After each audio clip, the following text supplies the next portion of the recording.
जय महावीर। महावीर इंटरनेशनल के अंतर्राष्ट्रीय अध्यक्ष वीर सीए अनिल जैन, आप पूर्व chairman ICAI north region 2005 to 2006, chartered accountants और सादगी के प्रतीक। कि मैंने एक कसम ली कि अगले 6 महीने यहाँ आने के बाद, 6 महीने के बाद मेरे में और दिल्ली यूनिवर्सिटी के बेस्ट ऑफ द स्टूडेंट में कोई फर्क नहीं रहना चाहिए in terms of language, in terms of knowledge, in terms of whatever the personality also। क्या बात है सर, क्या बात है। yes, ये एक मेरी आदत है कि किसी भी चीज को डिफरेंट नजरिए से देखना, और वो नजरिया ऐसा भी हो सकता है। प्रश्न आपसे ये है ई चौपाल के लिए कि ई चौपाल के माध्यम से क्या हम वैश्विक स्तर पर सेवा के डिजिटल मॉडल को स्थापित कर सकते हैं? कि एनजीओज पर्दे में काम करते हैं, क्या काम करते हैं कोई जानता नहीं है, जी दे रहा है। बिल्कुल, इसको खत्म करने के लिए ये परसेप्शन है, मतलब सच नहीं है। बहुत सारे एनजीओ बहुत अच्छा काम पूरे हिंदुस्तान में पूरी दुनिया में कर रहे हैं, लेकिन कुछ एनजीओ जिन्होंने अपना कुछ गलत काम करके और एनजीओ को बदनाम किया, उसकी वजह से समाज के सामान्य लोगों में परसेप्शन बन गया कि एनजीओ पता नहीं कैसे क्या। बहुत बार विमेन एम्पावरमेंट के बारे में भी बोलते सुना है, तो कैसा लगता है कि जब ये सैल्यूट प्रोग्राम है या जो आपका ये जो गोल्डन थ्रेड का इंटरव्यूज का प्रोग्राम है और इसमें वीराएं ज्यादा सक्रिय है, तो ये आपकी सोच के बराबर मैच कर रहा है, तो इस तरह इसमें आपकी कैसी अनुभूति रहती है सर? हिंदुस्तान की जो इकोनॉमी है, इसमें अगर हम लोगों की संख्या देखें तो 50% मोटा मोटा महिलाएं, 50% मेल है। लेकिन जो जीडीपी काउंट होती है, यानी कि जो लोग काम करते हैं, वो ज्यादातर केवल वही लोग आते हैं जो मेल मेंबर है। फीमेल मेंबर्स का कंट्रीब्यूशन टुवर्ड्स जीडीपी अभी भी काउंट नहीं होता। यानी कि मैं एक क्वेश्चन ये जरूर पूछना चाहूंगी कि नेवर एवर बिफोर कॉन्सेप्ट में ऐसी कौन सी पहल और उपलब्धियां रही आपकी एज ए, आप मान लीजिए कि आप हमारे प्रेसिडेंट हैं, पूरी टीम की ऐसी कौन सी उपलब्धियां रही जिनको आप सोचते हैं तो आपको गर्व की अनुभूति होती है? कि ये जो गोल्डन जुबली सेलिब्रेट करने की जो टीम बनी है ना, और जिस तरीके से ये काम कर रही है, ये उस सेंटेंस का रिजल्ट है। और मेरे लिए इससे खुशी की बात कोई नहीं हो सकती कि 5 और 6 जुलाई को हमारा इतना बड़ा इवेंट हो रहा है और मेरे मन में कोई प्रेशर नहीं है, मेरे दिमाग पे कोई प्रेशर नहीं है।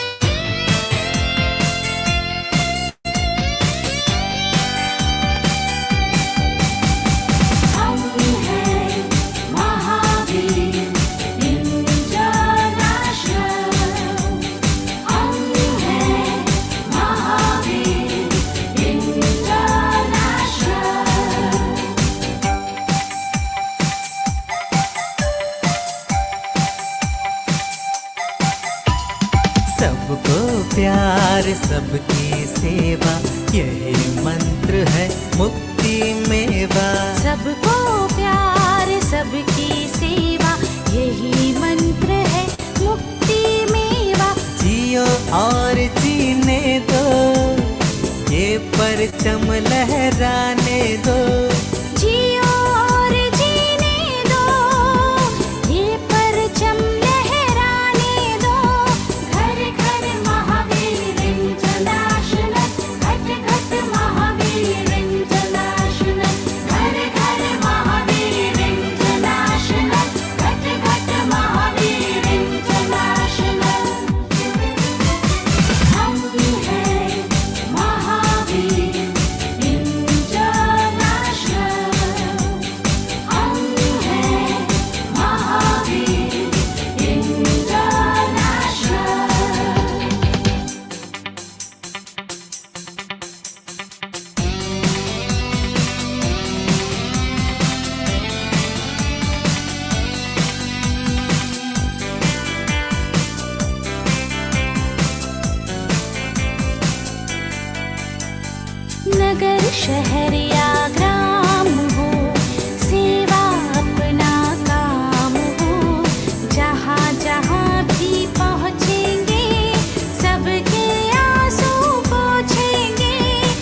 नगर शहर या ग्राम हो, सेवा अपना काम हो।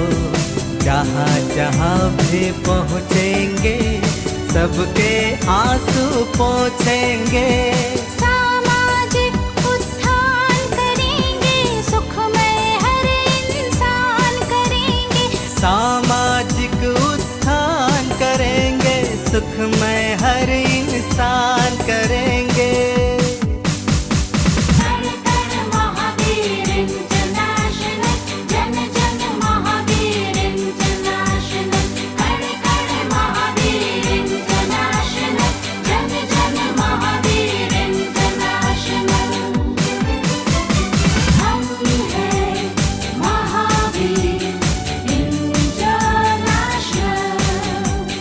हम हैं महावीर इंटरनेशनल।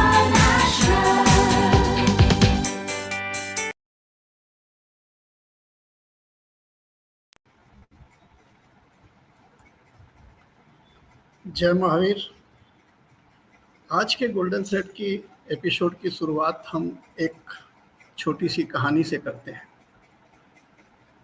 अंग्रेजों ने जब मुल्क में नई नई ट्रेन चलाई तो एक पीर साहब रोजाना ट्रेन देखने जाते। उनके मुरीदों ने एक दिन पूछ ही लिया, आप रोजाना ट्रेन देखने क्यों चले आते हैं? पीर साहब ने जवाब में कहा, मुझे इस ट्रेन के इंजन से मोहब्बत हो गई है। मुरीदों ने पूछा, क्यों मोहब्बत हो गई है? जवाब में पीर साहब ने कहा, इसकी कुछ वजह है। पहली वजह है ट्रेन का इंजन अपनी मंजिल तक पहुंचकर ही रुकता है। दूसरी वजह है ये अपने हर डब्बे को साथ में लेकर चलता है। तीसरी वजह है ये आग खुद खाता है, डब्बों को खाने नहीं देता। चौथी वजह है ये अपने तयशुदा रास्ते से नहीं भटकता। और पांचवी और अंतिम वजह है कि ये डिब्बे का मोहताज नहीं होता। ये कहानी एक प्रतीकात्मक कहानी है जहां नेतृत्व की तुलना एक रेलवे इंजन से की गई है। आदर्श नेतृत्व अपनी मंजिल तक पहुंचकर ही रुकता है। इंजन की तरह डब्बे यानी पूरी टीम को साथ में लेकर चलता है। विपरीत परिस्थितियों में स्वयं तकलीफ सहकर आगे बढ़ता है, टीम पर आंच नहीं आने देता, अपने लक्ष्य से नहीं भटकता और स्वयं प्रकाशित होता है, अपनी टीम का या किसी और का मोहताज नहीं होता। कुछ ऐसी ही भावना हरिओत जी ने भी बयां की है। देख कर बाधा विविध बहुविघ्न घबराते नहीं, रह भरोसे भाग के दुख भोग पछताते नहीं। काम कितना ही कठिन हो किंतु उपताते नहीं, भीड़ में चंचल बने जो वीर दिखलाते नहीं। गोल्डन थ्रेड के अंतिम पड़ाव में आज के एपिसोड में हम मुखातिब होंगे एक ऐसे कर्मवीर, एक ऐसी नेतृत्व की मिसाल जो स्वयं प्रकाशित है और एक जीवंत मसाल बनकर, विश्वास की आवाज बनकर, आपदा में आसना बनकर, कर्तव्य की कमान थामकर चलने में विश्वास रखते हैं। आइए स्वागत करते हैं हमारे अंतर्राष्ट्रीय अध्यक्ष वीर अनिल जी जैन साहब का। बहुत बहुत स्वागत है सर आपका। बहुत बहुत धन्यवाद हस्तिमल जी साहब। जय Mahavir sir. So much. Yes. कुछ पाने की आशा न कुछ खोने का डर, बस अपनी ही धुन, बस अपने सपनों का घर। तो सर शुरू करते हैं आपकी पारिवारिक पृष्ठभूमि बचपन से। सर थोड़ा बचपन और पारिवारिक पृष्ठभूमि के बारे में संक्षेप में बताएं सर। मेरा जन्म कोटा में हुआ 15 अगस्त 1960 को। शिक्षा दीक्षा मेरी बहुत सामान्य सी रही और उसी दौरान में पॉलिटिक्स में थोड़ा सा एंटर हुआ अखिल भारतीय विद्यार्थी परिषद के थ्रू। बाद में मुझे कुछ मेरे अजीज लोगों ने समझाया कि भैया इसमें कुछ नहीं रखा है, आप पढ़ाई करें, आप पढ़ सकते हैं, अच्छे से आगे बढ़ सकते हैं। तब मैंने अपना चार्टर्ड अकाउंटेंसी कोर्स करने की सोची और 1980 में मैं दिल्ली अपने मामा के घर चला आया। और यहाँ रह कर के देखिए, एक इंसान का बैकग्राउंड होता है, एक चार्टर्ड अकाउंटेंट बनने लायक व्यक्ति है या नहीं है, ये एक डिफरेंट स्टोरी है। मैं चार्टर्ड अकाउंटेंट बनने लायक व्यक्ति नहीं था। इसलिए नहीं था कि देखिए, मेरा पूरा का पूरा एजुकेशन हिंदी मीडियम है, प्योर हिंदी मीडियम। एक होता है हिंदी मीडियम में पढ़ना, एक होता है इंग्लिश से नफरत करना। So I was in the second category कि इंग्लिश और इंग्लिश बोलने वाले लोगों से नफरत करते थे, यानी कि विद्यार्थी परिषद के सच्चे स्वयं सेवक थे, और उस दौरान इंग्लिश बोलने वालों का बहिष्कार करते थे। तो अब आप सोचिए, चार्टर्ड अकाउंटेंसी कोर्स करने यहाँ आना है, पढ़ने लिखने में मैं बहुत अच्छा नहीं हूँ और इंग्लिश मुझे बिल्कुल नहीं आती है। ये एक चैलेंज था कि उस जमाने में चार्टर्ड अकाउंटेंसी का कोर्स हिंदी में भी होता था। कुछ लोगों ने कहा आप हिंदी में कर लो, मैंने कहा नहीं, अब जब करना ही है तो फिर पूरा चैलेंज के साथ करते हैं। बिल्कुल उसमें करते हैं जिसमें सारी दुनिया करती है, तो फिर वही करते हैं। तो मैं आपको सिर्फ इतना सा बता रहा हूँ इस स्टोरी के पीछे कि मैंने एक कसम ली कि अगले 6 महीने यहाँ आने के बाद, 6 महीने के बाद मेरे में और दिल्ली यूनिवर्सिटी के बेस्ट ऑफ द स्टूडेंट में कोई फर्क नहीं रहना चाहिए in terms of language, in terms of knowledge, in terms of whatever the personality also. क्या बात है सर, क्या बात। So I decided, and 6 महीने तक मैंने अपनी पूरा जीवन भूल गया मतलब सुबह 6 बजे से लेकर रात को 11 बजे तक लगातार हर रोज मैं घर से बाहर रहता था, चाहे वो लाइब्रेरी हो, चाहे वो कोई कोचिंग स्कूल हो, चाहे वो कोई अंडरस्टैंडिंग का कोई प्लेटफॉर्म हो, जो भी कुछ हो। 6 महीने बाद मैंने अपने आप को उसी जगह पाया जहाँ मैं चाहता था। And thereafter there is no looking back, and I started my journey as a student of chartered accountancy. Then I did my chartered accountancy, completed in a record very well time, and then I started. Then I took another challenge that I'll start my own practice, and I started practice. तो ये मेरी personal और professional journey यहाँ तक की है। उसके बाद मैं यहाँ पर आकर के दिल्ली में प्रैक्टिस करने लगा, मतलब यहीं पे पढ़ाई की, प्रैक्टिस करने लगा। और उस दौरान मैं चूँकि पीछे पुराना जो फ्लेवर है पॉलिटिक्स का वो दोबारा से कुछ आ गया। देन स्टूडेंट पॉलिटिक्स में भी मैं इन्वॉल्व रहा यहाँ इंस्टीट्यूट ऑफ चार्टर्ड अकाउंटेंट्स में। देन नॉर्दर्न इंडिया के जो इलेक्शंस होते हैं उसमें इन्वॉल्व हुआ। I became chairman of the northern India in 2008, और बस इसके बाद से फिर जैसा चाहता है वैसा आपके सामने। क्या बात है सर। लोगों के पास चुनौतियां आती है, आप चुनौतियों को आमंत्रित करते हैं, ये तो अलग ही खूबी हमको जानने मिली आज। और बहुत अच्छा लगा कि आपने चुनौती स्वीकार की सामने से, और उस चुनौती के सामने जो ध्येय था उसको पूरा करके दिखाया। तो सामाजिक जीवन में आप बहुत छोटी उम्र में आ गए थे, तो सामाजिक जीवन और विशेष रूप से महावीर इंटरनेशनल से जुड़ाव कैसे हुआ? सामाजिक जीवन में आपके प्रेरणा स्रोत या आदर्श कौन रहे, या कहें कि आप अपना गुरु किसे मानते हैं?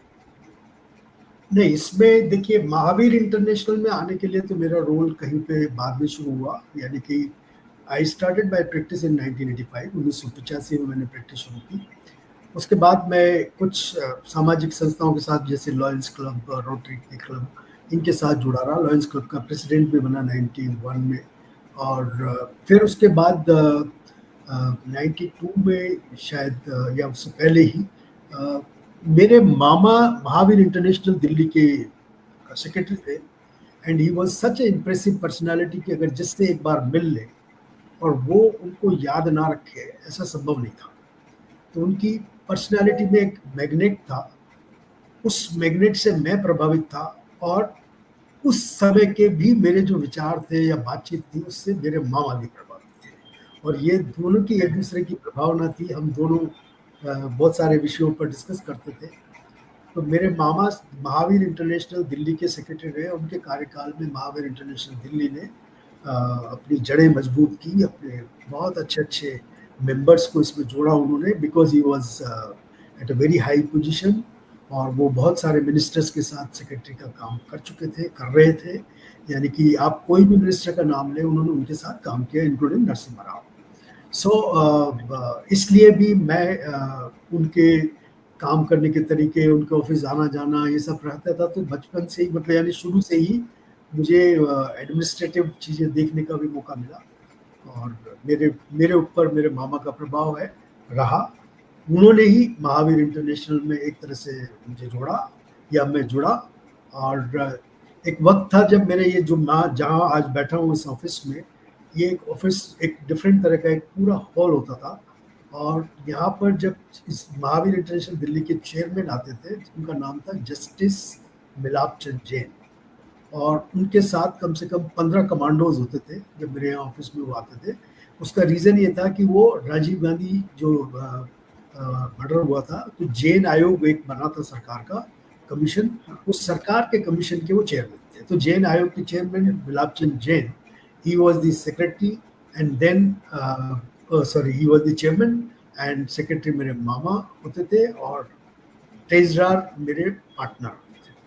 So that's how this organization developed, and I was playing a role of coordinator and mediator or whatever you call it. So वहाँ से महावीर इंटरनेशनल की सारी चीज़ें सीखी, समझी और यहाँ तक की जाए। Yes. राइट। आपने ICI institute of chartered accountants में भी कई शीर्ष पदों को सुशोभित किया है। आपकी अन्य विशेषताओं के अलावा महावीर इंटरनेशनल में लोग आपको एक प्रयोगधर्मी विचार या इनोवेटिव आइडियाज़ के लिए जानते हैं। तो आईसीआई में भी आपने क्या नए प्रयोग किए, कुछ नए इनोवेशंस किए, तो बताएं हम। यस, ये एक मेरी आदत है कि किसी भी चीज़ को डिफरेंट नज़रिए से देखना, और वो नज़रिया ऐसा भी हो सकता है जो कॉमन ना हो बिल्कुल, यानी कि बिल्कुल अनकॉमन हो, ऐसे नज़रिए से भी देखना। इसका रीज़न है कि मैं एक सेंटेंस से बहुत प्रभावित हूँ। सेंटेंस मैंने कभी सुना बचपन में या कॉलेज टाइम पे कि एक बार सूर्य देवता उदास थे, अंधकार से जूझ रहे थे, चांद था, तारे भी थे, लेकिन कोई भी साहसपूर्वक उत्तरदायित्व ग्रहण नहीं कर पा रहा था। और तभी माटी का एक लघु दीप बोल उठा, देवता ये भार मेरे सिर करना पड़ा। तो ये सेंटेंस मुझे हमेशा से एनर्जी देता है कि जहाँ सब कुछ असंभव दिखता है या प्रॉब्लमेटिक दिखता है, वहाँ मुझे ये सेंटेंस एनर्जी देता है, और मैं ये समझता हूँ कि ये भार मैं उठा सकता हूँ और उस तरफ फिर चल पड़ता हूँ। तो मेरे को ये सेंटेंस का बहुत प्रभाव है मेरे जीवन में, तो इसीलिए कई बार मैं इस सेंटेंस को बीच बीच में बोल देता हूँ और याद भी रखता हूँ। Yes, very good sir. कहते हैं ना सर कि read something no one else is reading, think something no one else is thinking, and do something no one else is doing। तो सफलता के ये सूत्र आपने बिल्कुल अपने लाइफ में एक्सेप्ट किए हैं और उनसे आपने अपने जीवन को संवारा है, जीवन को आगे बढ़ाया है। तो व्यावसायिक तौर पर आपका मुख्य क्षेत्र फैमिली ओन्ड कंपनीज को मैनेजमेंट के आपके अनुभव और निपुणता से मार्गदर्शन कर कंपनीज को उनके रिसोर्स मोबिलाइजेशन और adequate internal control system design में मदद कर उसे प्रॉपर कॉर्पोरेट गवर्नेंस के दायरे में लाना रहा है। तो सर कुछ जीवंत उदाहरण से हमें ये समझाएं कि इस निपुणता का महावीर इंटरनेशनल के शीर्ष पदों पर रहते हुए आपने कैसे उपयोग किया और इसका संस्था को प्रत्यक्ष या अप्रत्यक्ष कैसे लाभ मिला।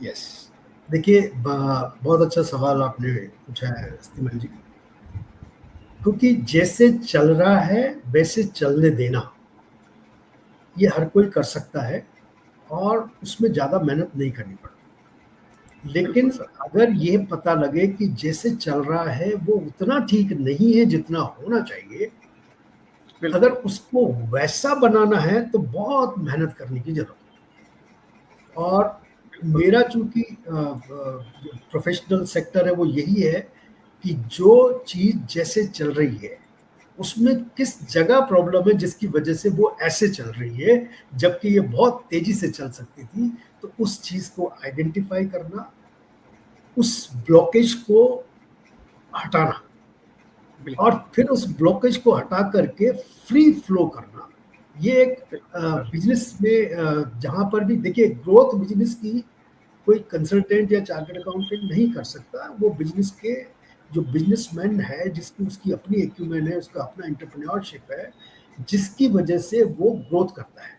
लेकिन कई बार जो भी एंटरप्रेन्योर होते हैं वो अपने आसपास हुई रुकावटों को नहीं देख पाते या उनका ध्यान उधर नहीं जा पाता, क्योंकि रोजमर्रा के एक जीवन है, उसमें तेजी से भागता हुआ बिजनेस है, रोज की समस्या है, उनसे जूझना है, तो उसमें उनका ध्यान उस तरफ नहीं जाता। तो मैं as a consultant, business consultant, मैं ये ढूंढता हूँ कि इस बिजनेस में कहाँ पर ब्लॉकेज है, और उस ब्लॉकेज को आइडेंटिफाई करके उसको कुरेद के, उसको समझा के, उसको अनॉय करके, उसको चिंताओं में बांध के, उन लोगों को परेशान करके, उन लोगों को एजुकेट करके, लेकिन वो फ्री फ्लो अलाउ करता हूँ। और फ्री फ्लो जैसे ही अलाउ होता है तो उसके बाद वो लोग अपने आप अपनी ग्रोथ को होते हुए देखते हैं, क्योंकि ग्रोथ तो ऑटोमेटिक है, क्योंकि आपने उसके ब्लॉकेज रोक दी।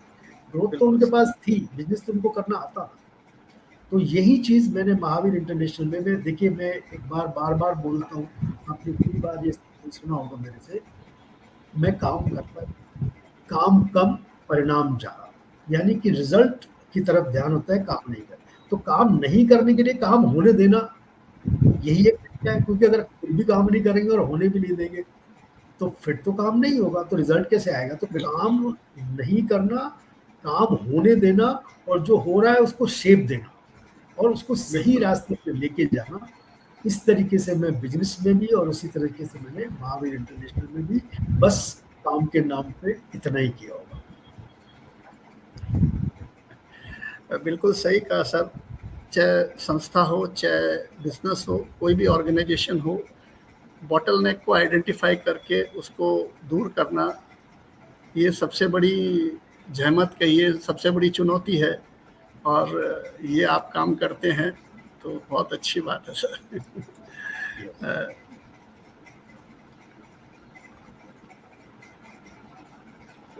कुछ लोग बहुत अच्छे कार्यकर्ता होते हैं, उनमें नेतृत्व क्षमता भी होती है, लेकिन व्यावसायिक जीवन और सामाजिक जीवन में सामंजस्य नहीं बैठा पाते, समय का सटीक नियोजन नहीं कर पाते और परिणाम स्वरूप सामाजिक जीवन से बाहर हो जाते हैं। तो इस सामंजस्य को कैसे बनाए रखा जा सकता है? आप कैसे समय का नियोजन करते हैं? इंटरेस्टिंग क्वेश्चन है हस्तिमल जी, और ये पूरी दुनिया की प्रॉब्लम है, क्योंकि देखिए समय तो किसी के पास भी नहीं है, और हर व्यक्ति ऐसे जो भी आज की डेट में, चाहे वो बिजनेस कर रहा है या प्रोफेशन कर रहा है, और खासकर ऐसे काम जो जरूरी नहीं समझता, उसके लिए तो समय बिल्कुल नहीं है, क्योंकि सोशल सर्विस का काम एक ऐसा काम है जिसको कौन जरूरी समझता है और कौन जरूरी नहीं समझता है, इसके ऊपर डिपेंड करता है। तो जिन चीज़ों को हम जरूरी नहीं समझते उनके लिए वक्त कम होता है, लेकिन मेरा एक मानना है कि टाइम उन लोगों के पास है जो लोग सेलेक्ट करते हैं। बहुत सारे लोग जितनी भी चीजें उनके सामने आती है उसमें वो एंटर करते हैं, घुस जाते हैं, मना करने की कैपेसिटी नहीं होती किसी भी चीज को, ये करना है या नहीं करना है। लेकिन अगर कोई मौका लगता है या अपॉर्चुनिटी सामने आती है, उस अपॉर्चुनिटी या मौके को सेलेक्ट करके मना करना या उसको नहीं करना, ये जो आर्ट है, ये टाइम मैनेजमेंट का सबसे बड़ा सटीक उदाहरण है। तो जैसे 10 चीजें मेरे सामने आई, अगर मैं ये सेलेक्ट नहीं, 10 चीजें मतलब अच्छी है, अपॉर्चुनिटी है, कोई खराब नहीं है, अच्छी अपॉर्चुनिटी सामने आई, तो कोई भी साधारण व्यक्ति उन 10 चीजों को लेने की कोशिश करेगा, उनके ऊपर काम करने की कोशिश करेगा, और वहां पर वो इतना सक्सेसफुल नहीं हो पाता है। मेरा अपना काम करने का तरीका ये है कि मैं उनमें से वो सेलेक्ट करूंगा जो मुझे करना है, और जो नहीं करना है उसके लिए मैं मना करने की ताकत रखता हूँ, मना कर देता हूँ, उनको नहीं करता और उनको देखता भी नहीं। तो इसलिए the moment you are able to select what you want to do, then जो जितना आसपास कचरा कूड़ा है जिसमें टाइम वेस्ट होने की संभावना है, जब वो अलग हो जाता है तो आपके पास वक्त अवेलेबल होता है जो आप करना चाहते हैं. So this can be taken as a key of time management that you need to select. बिल्कुल सर, बहुत अच्छी बात बताई आपने. यस करने के साथ साथ से सबसे ज़्यादा ज़रूरी है नो कहना आना, ये बहुत ज़रूरी है. सर, एक सामाजिक संस्था को लंबा और सार्थक सफ़र करना हो तो उसकी संरचना पूर्णतः परिभाषित होनी चाहिए. वैसे देखा जाए तो महावीर इंटरनेशनल व्यवस्था के हिसाब से काफ़ी स्ट्रक्चर्ड है और जब जब जैसे जैसे ज़रूरत पड़ती है इस दिशा में आवश्यकता अनुसार परिवर्तन भी किए जा रहे हैं. तो आपके अनुसार एक आदर्श सामाजिक संस्था का स्ट्रक्चर कैसा होना चाहिए? सामाजिक संस्था की अगर हम बात करते हैं तो उसका स्ट्रक्चर ऑल टुगेदर डिफरेंट होता है बिजनेस ऑर्गेनाइजेशन से. जो सेल्फ सस्टेनेबिलिटी एक वर्ड है, यानी कि सामाजिक संस्था कोई भी हो वो ऐसी हो जो सेल्फ सस्टेनेबल बन जाए over a period of time, तो उसके लंबे समय तक चलने की गारंटी सी हो जाती है. महावीर इंटरनेशनल एक यूनिक संस्था है इन मायनों में कि जिन लोगों ने भी इसकी परिकल्पना उस समय 1975 में बैठ करके की होगी जब संसाधन सीमित थे, तब भी उनका थॉट प्रोसेस बहुत अच्छा रहा होगा और उस थॉट प्रोसेस की वजह से उन्होंने वो सारे रूल्स रेगुलेशंस इस तरीके से अपने आर्टिकल मेमोरेंडम में समाहित किए कि उन्होंने ये देख पाए कि आगे जाके इस संस्था में, इसके संस्था के लोगों में क्या क्या बदलाव होंगे, क्या क्या चीज़ें नहीं आएगी, और उनको समाहित करते हुए वो आर्टिकल मेमोरेंडम्स बनाए. और इस वजह से ये संस्था आज तक इस स्ट्रक्चर के मामले में एक मजबूती की मिसाल रखती है. लेकिन फिर उसके बाद शायद वो ट्रेंड उतना ठीक से मेंटेन नहीं हो पाया किन्हीं परिस्थितियों की वजह से. इसलिए फिर कह सकते हैं कि इसमें थोड़ी बहुत कमियां आ गई होंगी. लेकिन अगर 1975 के हिसाब से इस संस्था का प्रारूप और स्ट्रक्चर अगर हम देखें तो it is one of the best. क्या बात. तो संस्था में आगे चलने के लिए एक ही चीज है कि जब तक संस्था में प्रजातांत्रिक मूल्यों का आकलन होता रहे और उनको मानते रहे हम और उनके फॉलो करते रहे उनको, तब तक क्या होता है कि किसी भी एक व्यक्ति का संस्था के प्रति अटैचमेंट नहीं होता, परमानेंट अटैचमेंट जिसको और अगर परमानेंट अटैचमेंट नहीं होता तो हर 2 साल में या 4 साल में जब उस पीरियड में जब संस्था की लीडरशिप बदल जाती है तो जो भी व्यक्ति उस संस्था के शीर्ष पद पर आता है वो अपने इंडिपेंडेंट थॉट प्रोसेस के साथ आता है, अपनी काम करने की शैली के साथ आता है, अपने विचारों के साथ आता है और फिर वो उस संस्था में उस तरह के बदलाव लाने की कोशिश करता है जो संस्था को ग्रोथ की तरफ लेके जाता है. लेकिन इसमें भी एक कमी कभी रह जाती है कि हर व्यक्ति, हर जो लीडर आता है वो काम तो अच्छा कर लेता है, कर भी पाता है और करना भी चाहता है, लेकिन एक व्यक्ति एक लकीर खींच के आगे तक बढ़ा, दूसरा व्यक्ति आया, उसने एक दूसरी जगह से लकीर खींचना शुरू कर दिया, उससे थोड़ा आगे बढ़ा, लेकिन संस्था केवल इतना सा बढ़ी क्योंकि जो पहले वाले की लकीर थी और जो दूसरे वाले की लकीर है उसमें थोड़ा सा अंतर आया. अगर दूसरे वाला भी पहले वाले की लकीर जहाँ खत्म हुई थी उससे आगे बढ़ता तो संस्था बहुत बड़ी हो सकती थी. शायद ये कमी हमारी रही कि हम अपने लोगों को उस तरीके से गाइड नहीं कर पाए कि जहाँ से पिछले ने छोड़ा है वहाँ से आगे बढ़े. तो फिर अब तक लंबी दूरी 50 सालों में लंबी दूरी तय कर चुके होते, लेकिन शायद वो कभी बढ़े कभी वापस वही आ गए, तो उस चक्कर में थोड़ा सा रुकावट रही. अभी आपने एक शब्द कहा सेल्फ सस्टेनेबल, तो क्या एक सामाजिक संस्था को स्वावलंबी बनाया जा सकता है? यदि हाँ तो कैसे? यस, देखिए सामाजिक संस्था का मतलब केवल फ्री नहीं है. तो जो लोग ये समझते हैं कि केवल पैसे से सामाजिक संस्था चलती है, मैं उनको एक दूसरा एंगल उसका देना चाहता हूँ। सामाजिक काम करने के लिए जरूरी नहीं है कि पैसा चाहिए। अब अभी तक के लोग या हम भी ये मानते आए हैं कि पैसे के बगैर तो सेवा नहीं हो सकती है, अब मुश्किल है, नहीं होगा। लेकिन ऐसा पूर्णतया सत्य नहीं है। बहुत सारी संस्थाओं ने लेटर स्टेजेस में आके कुछ इस तरह के काम शुरू किए जिसमें पैसा नहीं लगता। तो एक तो वो सेल्फ सस्टेनेबल है because they have been able to create a network of taker and giver. So you become only a bridge between taker and giver and you work as a catalyst। तो जब catalyst अपना काम करता है तो उसमें पैसा नहीं चाहिए, इन दो लोगों को बीच में मिलाना है। इसके पास सरप्लस है, इसके पास कम है, हैव और हैव नॉट। इन दोनों के बीच में एक कड़ी का काम जो व्यक्ति कर सकता है या जो संस्था कर सकती है, वो कम पैसे या बगैर पैसे में भी काम कर सकती है। एक तरीका तो ये। दूसरा तरीका ये है कि जब हम कोई भी सामाजिक सेवा का काम करते हैं और उसमें या तो हम कॉर्पस फंड उतना बना लेते हैं बड़ा शुरू में ही, जिसके इनकम से हम वो चीज़ें चलाते रहते हैं और वो अनवरत रूप से चलती रहती है, वो सेल्फ सस्टेनेबल की कैटेगरी में आ जाती है।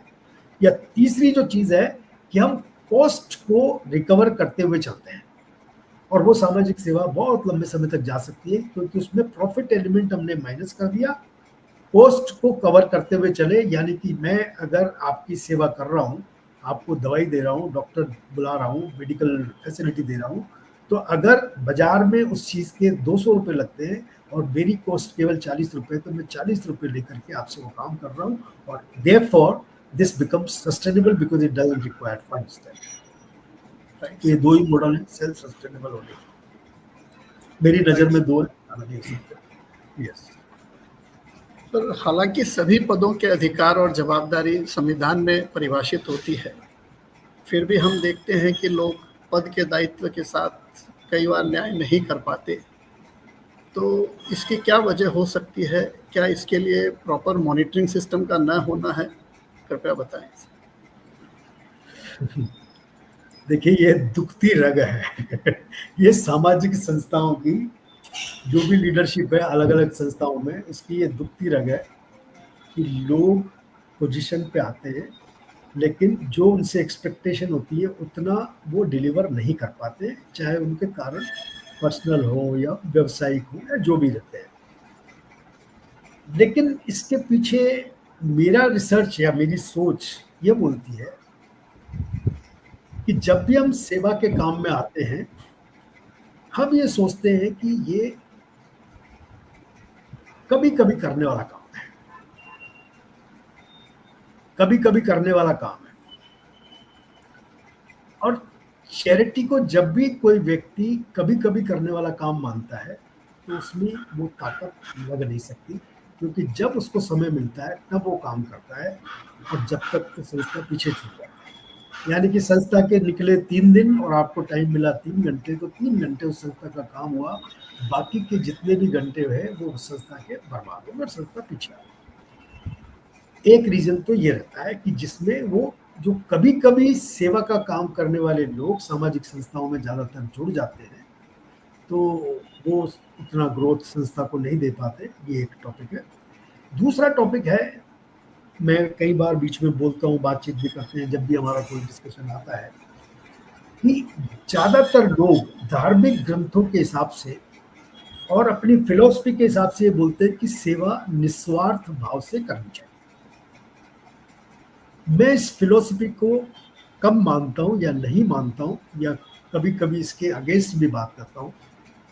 वो बात ये है कि जब तक किसी चीज़ के प्रति मेरा स्वार्थ नहीं है तब तक उस काम में मेरी डेडिकेशन और ताकत लग ही नहीं सकती, वो चाहे मैं हूँ, आप हो या कोई और इंसान। बिल्कुल सही बात। अब वो जो स्वार्थ का एलिमेंट है वो इसमें जोड़ना जरूरी है।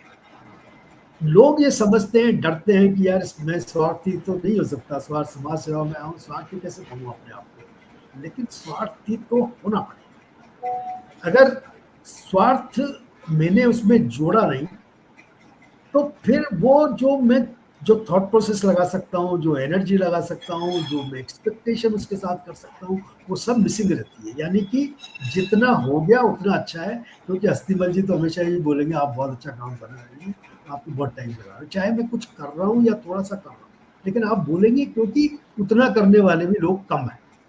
सो देयरफॉर मैं थोड़ा सा करके खुश हूँ, आप मुझे थोड़ा सा करते हुए देखकर खुश हैं, और बाकी के लोग इसलिए खुश हैं कि हम दोनों खुश हैं। और इस उधेड़ बुन में संस्था का समय निकलता चला जाता है। दूसरा इसमें एक टॉपिक और है जो छोटा सा मैं जोड़ना चाहता हूँ। जब भी सामाजिक संस्थाओं में लीडरशिप काम करती है तो एक बात तय है कि वो उसको चैरिटी की तरह ही करती है, समाज सेवा का ही मान के करती है, चाहे निस्वार्थ भाव से करे या स्वार्थ भाव से। देखिए, स्वार्थ और तो कुछ हो नहीं सकता, क्योंकि मैं सामाजिक सेवा के क्षेत्र में, मैं मतलब कोई भी व्यक्ति तभी आता है जब उसके पास पर्याप्त धन है, पर्याप्त साधन है, और उसको ये सब चाहिए नहीं। अगर ये चाहिए तो फिर बिजनेस करेगा, वो अपना काम धंधा करेगा, वहीं पे ठीक है। लेकिन समाज सेवा के क्षेत्र में जब आते हैं, जब हमारे पास, यानी कि हम बोलते हैं समय, इंटेलेक्ट और पैसा, तीनों चीजें हमारे पास सरप्लस है, तब हम सामाजिक सेवा के क्षेत्र में काम करने आते हैं। अगर ये तीनों चीजें हैं तो मेरी एक्सपेक्टेशन क्या हो सकती है बड़ा, यानी कि मेरा जो स्वार्थ है वो तो कुछ और ही है। तो स्वार्थ तो मेरा सेल्फ रेस्पेक्ट है, मेरी क्रेडिबिलिटी है, समाज में मेरी पहचान है, यही मेरा स्वार्थ। और स्वार्थ को नापने का पैमाना तय करना पड़ता है कि मुझे कितना स्वार्थ चाहिए। अगर मैं वो तय करता हूं तो फिर जैसे अभी आपने कहानी शुरू में सुनाई थी कि जो इंजन है उसने अगर अपना रास्ता तय कर लिया तो फिर उसमें वो डब्बे साथ चले या डब्बे साथ ना भी चले, तब भी वो इंजन अपनी मंजिल तक पहुंचता है, क्योंकि उसने अपना टारगेट सेट किया हुआ, अपना स्वार्थ सेट किया हुआ। अगर उसको भी ये लगे कि मेरा क्या, मैं ही नहीं चलता, तो फिर गाड़ी नहीं चलेगी। तो गाड़ी चलने का और चलाने के लिए ये बात तय है कि स्वार्थ चाहिए। और दूसरा, समाज सेवा जितने भी लोग चैरिटी मान के, कभी कभी मान के करते हैं, वो शायद उतना सही रास्ते पर नहीं है, क्योंकि समाज सेवा का काम भी बिजनेस लाइक मैनर में होना चाहिए। It is nothing but a business of social service. So जैसे आप बिजनेस ऑफ ज्वेलरी करते हैं या बिजनेस ऑफ चार्टर्ड अकाउंटेंसी करते हैं, लेकिन ultimately business of social service is the perfect topic. तो अब जब बिजनेस ऑफ सोशल सर्विस करना है तो मुझे क्या करना है? देखिए, हम बिजनेस में क्या करते हैं, कम पैसा लगाते हैं या जितना भी उपयुक्त पैसा है वो लगाते हैं, अच्छा मार्जिन चाहिए और सस्टेनेबिलिटी भी चाहिए कि हमारा बिजनेस चलता रहे। अब समाज सेवा के काम में अगर हम बिजनेस की तरह नहीं चलाएंगे तो वो तीनों में से कई रुकावट पैदा होगी। तो सोशल सर्विस का काम भी बिजनेस की तरह जो लोग करते हैं उन लोगों को ये सब रुकावटें नहीं आती है, क्योंकि हर रात दिन 24 घंटे उस बारे में ये सोचना कि इस सोशल सर्विस में मैं कम से कम पैसे में ज़्यादा से ज़्यादा लोगों तक सेवा कैसे करूं। ये जो जज्बा है ये बिजनेस से ही पैदा होता है, कि बिजनेस में होता है कम पैसा लगाओ ज़्यादा पैसा कमाओ। अब सोशल सर्विस में जब हम ज़्यादा पैसा लगाओ और कम सेवा करो की भावना करेंगे तो काम नहीं होगा, क्योंकि वहाँ पर टाइम का पैरामीटर नहीं है, ना कोई हम पोस्ट पर बेनिफिशियरी निकाल रहे हैं, उस तरह का कोई एडवांटेज या उस तरह का कोई कॉन्सेप्ट नहीं है। देखो, वो वाला काम थोड़ा सा रुक रुक के चलता है। इसलिए मैं बहुत स्ट्रॉन्ग अपील करता हूँ जो समाज सेवा के क्षेत्र में जो लोग काम करते हैं कि उनको समाज सेवा बिजनेस लाइक मैनर में करनी चाहिए। It is nothing but a business of social service. Sir, इसमें कहीं ना कहीं लैक ऑफ मॉनिटरिंग सिस्टम का भी जवाबदारी है सर, कहीं ना कहीं कि प्रॉपर मॉनिटरिंग सिस्टम नहीं होता है तो भी लोग सेवा कार्य में नहीं। बात भी ठीक है, लेकिन इसमें टॉपिक क्या है, देखिए कि सोशल सर्विस में अभी कोई रेगुलेटर तो नहीं बना, सरकार की तरफ से कोई रेगुलेटर नहीं है। अब कुछ समय से CSR के through ministry of corporate affairs as a regulator काम कर रही है, लेकिन वो भी अभी एज ए रेगुलेटर काम करने की कोशिश कर रही है, क्योंकि अब तक ये चीज़ें ऐसे ही चलती आई है। समाज सेवा का काम स्वेच्छा से चलता है। अब लॉ में एक प्रोविजन आ गया कॉर्पोरेट सोशल रिस्पॉन्सिबिलिटी का, and therefore the regulator is coming to picture. तो अब धीरे धीरे आगे जाकर के ये वक्त बदलेगा और रेगुलेटर का रोल इसमें थोड़ा सा आएगा। अच्छा, राइट सर। सर, आपने सेक्रेटरी जनरल का पदभार ग्रहण करने के कुछ समय बाद ही कार्यकर्ताओं के प्रशिक्षण के लिए कार्यशालाएं आयोजित कर विशिष्ट कर्मवीरों की एक धरोहर बनाने की बात कही थी। तो इसके पीछे क्या उद्देश्य था, और शायद इस दिशा में हम बहुत कुछ आगे नहीं बढ़ पाए, क्या आज भी आप इसकी आवश्यकता समझते हैं? 100% वो बहुत सही सोच थी जो मैं इम्प्लीमेंट नहीं कर पाया, और मैं इम्प्लीमेंट नहीं कर पाने के लिए किसी और को नहीं, अपने आप को ही दोषी मानता हूँ, क्योंकि मैं उसमें पर्याप्त समय या साधन या लोगों को मोटिवेट नहीं कर पाया। तीनों में से कोई चीज़ हो सकती है, लेकिन ये बात तय है कि सोशल सर्विस को अगर बिजनेस लाइक मैनर में करना है, यानी कि कम पैसे से ज़्यादा बेनिफिशरीज की सेवा करनी है, तो उसके लिए ट्रेनिंग बहुत ज़रूरी है, बहुत ज़रूरी आयाम है। क्योंकि जो भी लोग स्वेच्छा से समाज सेवा के काम में आए हैं, लेकिन उनको समाज सेवा आती नहीं, क्योंकि उन्होंने कभी की नहीं। उन्होंने जॉब किया, उन्होंने तो बिजनेस किया, उन्होंने तो प्रोफेशन किया, तो फिर उनको समाज सेवा कैसे आएगी, क्योंकि उनका एक्सपीरियंस नहीं है। तो ऐसा तो नहीं कि किसी को कुछ आता नहीं और फिर भी वो समाज सेवा करने आ गए। तो समाज सेवा करने जब ऐसे लोग आ जाते हैं तो वो उतना काम नहीं कर पाते जबकि उनकी इच्छा होती है, इसीलिए वो आए हैं, लेकिन वो डिलीवरी नहीं आ पाती, क्योंकि उनको वो मालूम नहीं है कि सोशल सर्विस कैसे करने से ज़्यादा डिलीवरी हो सकती है। तो ये ट्रेनिंग बहुत इम्पोर्टेंट है, और ये समय समय पर सरकार और बाकी की संस्थाएं बीच बीच में करती रही है, लेकिन इसको डेडिकेटेडली कभी किसी ने नहीं लिया है। वही यदा कदा ट्रेनिंग प्रोग्राम चला लेना और लगातार ट्रेनिंग प्रोग्राम चला के उसकी मॉनिटरिंग करना, दोनों में ज़मीन आसमान का अंतर है। हम पहला वाला काम कभी कभी करते रहे, लेकिन सेकंड वाला कभी किया नहीं। बिल्कुल सही बात sir. Sir, success is when you look back at your life and the memories make you smile. तो सामाजिक जीवन यात्रा में कोई प्रसंग जो आज भी आपको प्रफुल्लित करते हैं, गुदगुदाते हैं? नहीं, ऐसा कोई एक दिन या एक इंसिडेंट नहीं है। देखिए, मेरे जैसे आदमी वो हैं जो मैं अपना काम करके रोज खुश होता हूँ। पहला तो कभी कभी खुश होने वाला टॉपिक ही नहीं है। मैं तो रोज खुश होता हूँ कि मैं एक अच्छा काम कर रहा हूँ या अच्छा काम करते हुए उसमें भागीदारी निभा रहा हूँ, और इसलिए मेरी एनर्जी या मेरा जो शौक है या जो मेरी खुशी है वो उसमें रिफ्लेक्ट होती है। क्योंकि मैं इसको लायबिलिटी या मजबूरी या भार वर्ड नहीं यूज़ करता, उसको ना मानते हुए मैं इसको एक अपॉर्चुनिटी मानता हूँ इस चीज़ की कि मुझे एक ऐसा मौका मिला जिसमें मैं एंजॉय करते हुए दूसरे कुछ लोगों की सहायता में अप्रत्यक्ष रूप से भागीदार बन रहा हूँ। और ये मुझे it gives me a immense satisfaction inside out. Therefore, I enjoy doing all these things. Yes. Sir, Mahavir international में हम सेवा के अनेक कार्य कर रहे हैं, और यदि कहा जाए कि महावीर इंटरनेशनल सेवा की पर्याय है तो अतिशयोक्ति नहीं होगी। क्या व्यक्तिगत, पारिवारिक, सामाजिक और राष्ट्रीय हित के मद्देनज़र हमें ऐसी प्रशिक्षण शालाएं शुरू करनी चाहिए जिससे व्यक्ति का मूल्यवर्धन हो सके, वैल्यू एडिशन हो सके? आज सामाजिक जीवन में लोगों की, विशेष रूप से युवाओं की अल्प सहभागिता कहें या सार्थक सहभागिता की कमी कहें के लिए सभी चिंतित हैं। तो क्या मूल्यवर्धन इस समस्या का समाधान हो सकता है? हो सकता है, लेकिन बेसिक जो मूल है, मूल में कमी इसी बात की है कि सामाजिक सेवा करनी क्यों चाहिए। ये सवाल का जवाब ना तो कोई खुले में पूछता है और ना ही किसी के पास इसका ज़्यादा जवाब है। समाज की सेवा करनी है निस्वार्थ भाव से, जो अभी तक के कॉन्सेप्ट है उसमें। और अब ये समाज सेवा क्यों करनी चाहिए, इस बात का जवाब अच्छे समाज सेवा भी नहीं दे पाते। वो केवल यही बात कहते हैं कि यार इससे ठीक है, एक सेटिस्फेक्शन मिलता है, इसलिए समाज सेवा करते हैं। लेकिन बहुत ठीक से समाज सेवा के फायदे बताने वाला काम कभी किसी ने किया नहीं, क्योंकि फायदे बताते के साथ ही मतलब जुड़ गया और स्वार्थ जुड़ गया। तो लोग कहते हैं कि यार ये तो निस्वार्थ भाव से, तो उस तरफ ध्यान ही नहीं गया किसी का। तो अब मैं ऐसे बात करता हूँ, देखिए समाज सेवा के कितने फायदे हैं।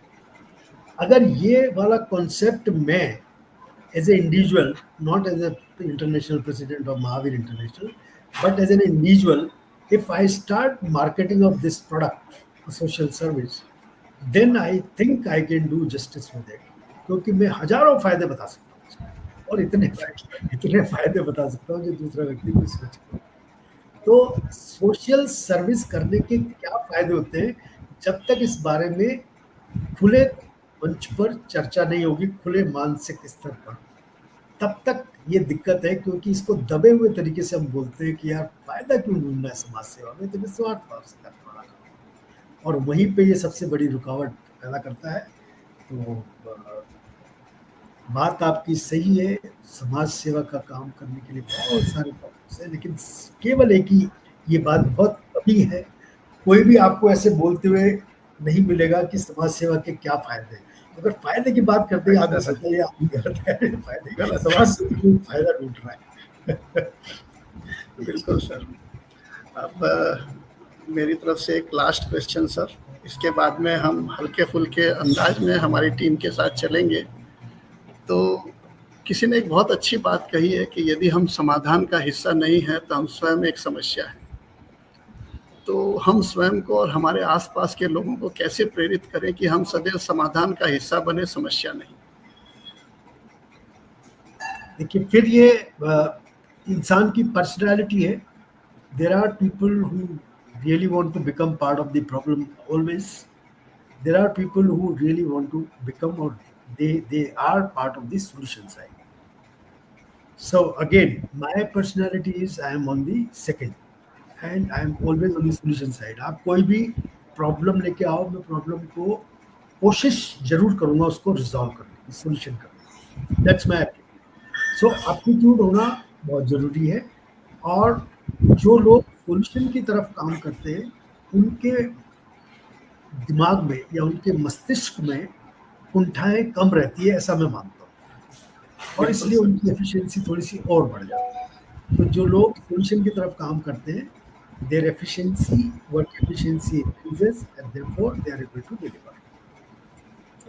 यस सर, अब हम आगे की यात्रा हमारी टीम ने कुछ हल्के फुल्के अंदाज में परियोजित किया है। कुछ वर्ष पहले आप सूरत पधारे थे, तो उस समय आपने महावीर इंटरनेशनल की तुलना एक सतत गतिमान ट्रेन से की थी, जो हर दिन एक नई मंजिल, एक नए मुकाम की ओर अग्रसर है। यस, आज हम उसी ट्रेन यात्रा की कल्पना करते हैं। आज आप उस ट्रेन के ड्राइवर हैं और सभी वीर वीराएं उस ट्रेन के यात्री। गतिमान ट्रेन का पहला स्टेशन आ गया है, जिसका नाम है ई चौपाल। जब ट्रेन इतनी शानदार है, ट्रेन का स्वागत भी शानदार होना चाहिए। तो स्वागत के लिए वहाँ हमारी टीम की सदस्य वीरा शिल्पा जी जैन मौजूद हैं। अपने कवि हृदय से निकले शब्द पुष्प और अपनी जिज्ञासा के समन हेतु सहज संस्तुति लिए ओवर टू शिल्पा जी।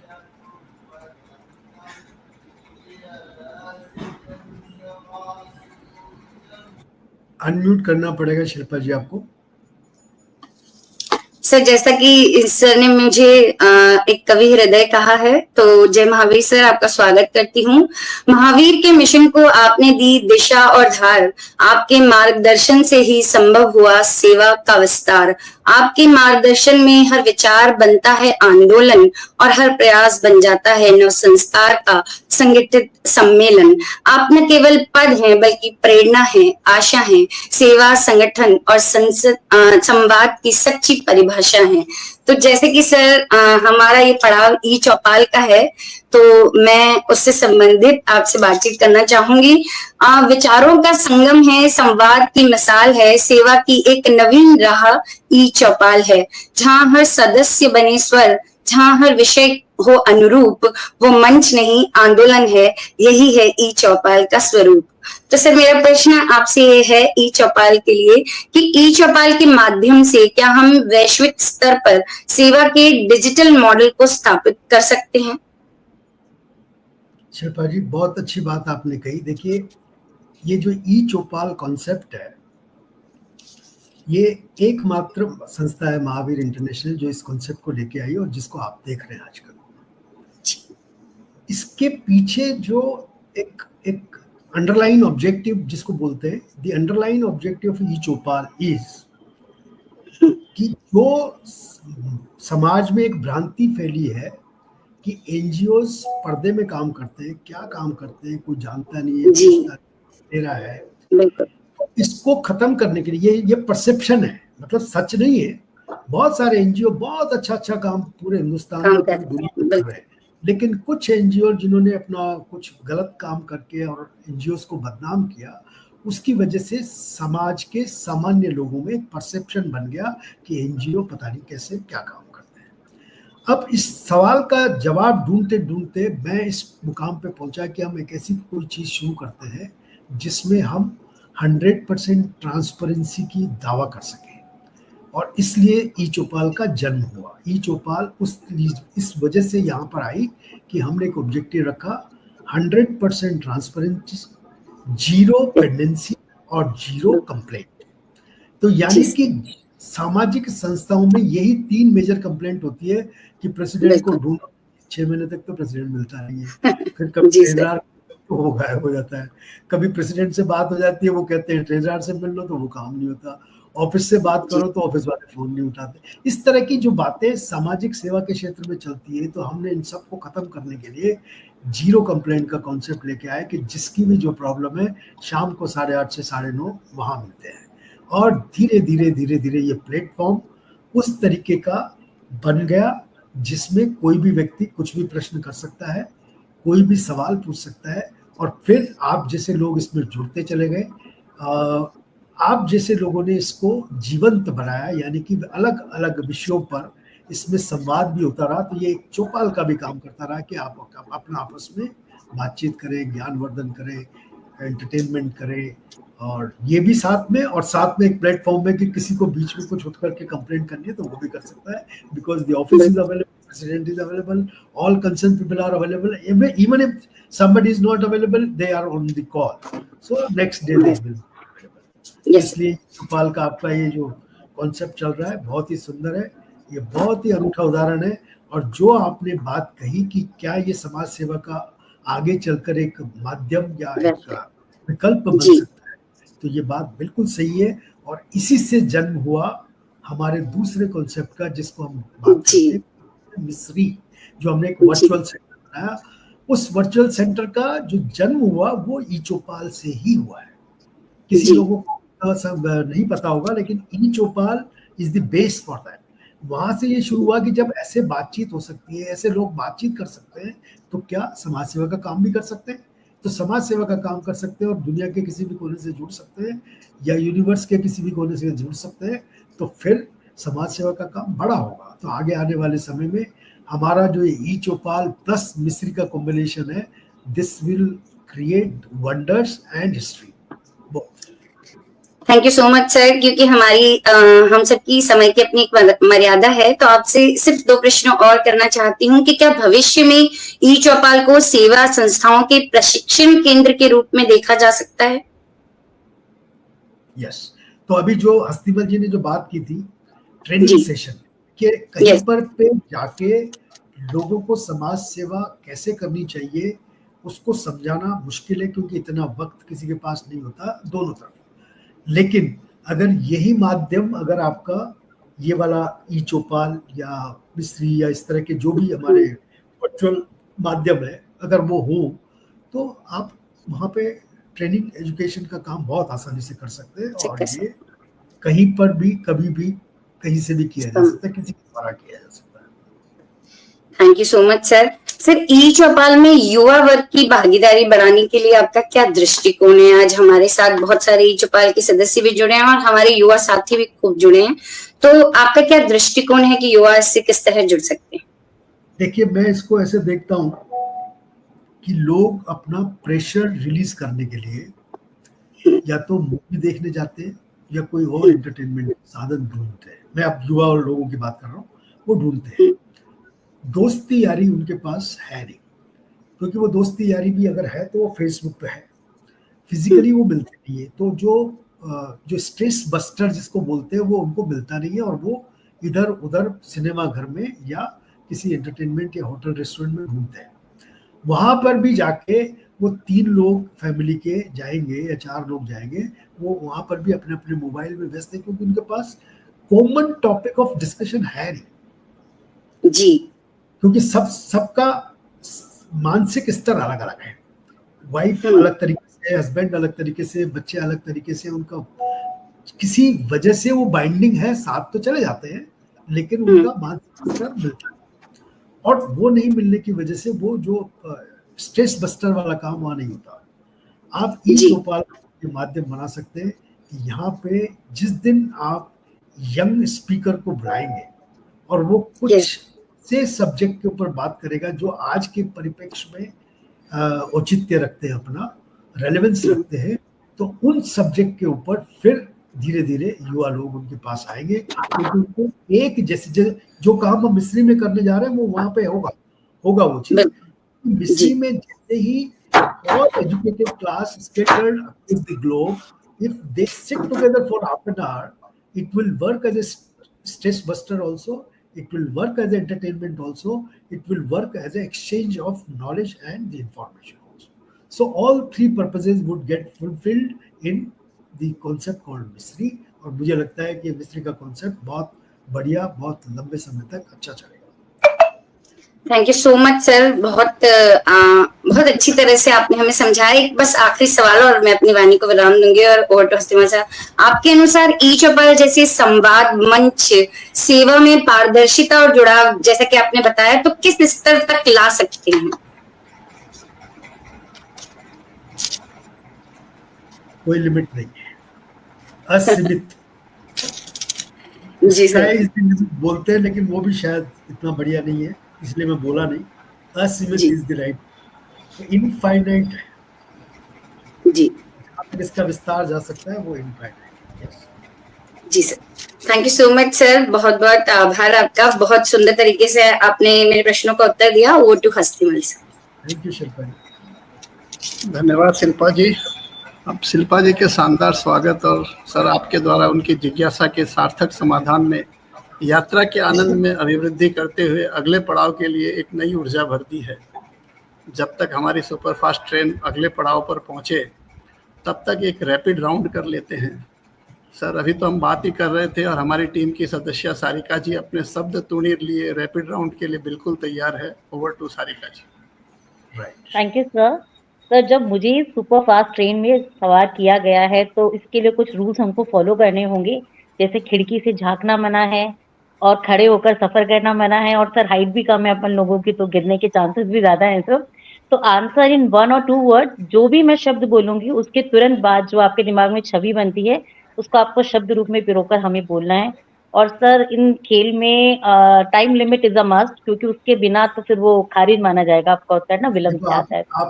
आपने जो एरिया पकड़ा है मेरा है नहीं, मैं बहुत कमजोर आदमी इस वाले से। सर हमें ऐसा कोई एरिया मिला नहीं जो आपका नहीं था सर, इसलिए हमने कुछ भी पकड़ लिया सर। ओके सर तो मेरा रैपिड फायर स्टार्ट होता है। फर्स्ट वर्ड सेवा। आनंद की अनुभूति। खुशी। Undefined paradise. दान। दूसरों की सेवा।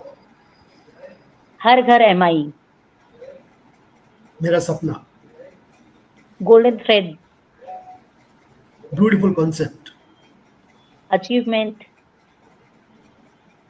Golden jubilee celebration.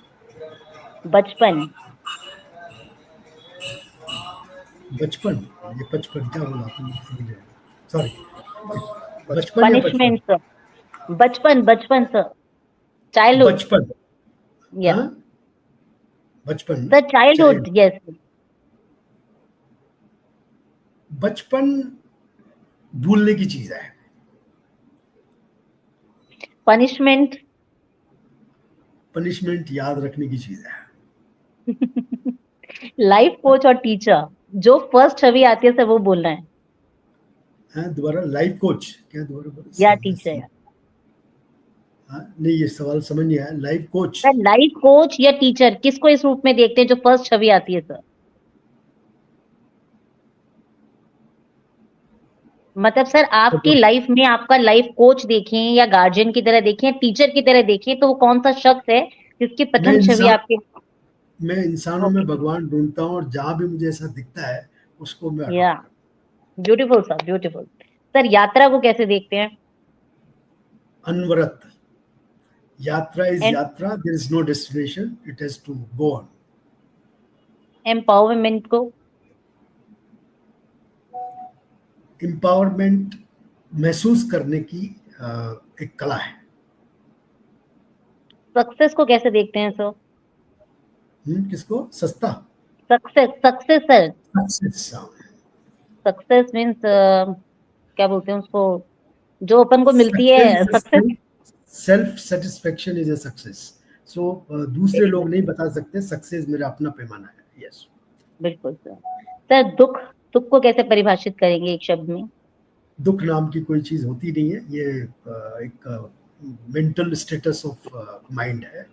तो कुछ लोग अब जब ऐसे नेगेटिव फील्ड में देखते हैं तो वो उनको दुख लगता है, लेकिन दुख कुछ होता नहीं, दुख और सुख कुछ है नहीं।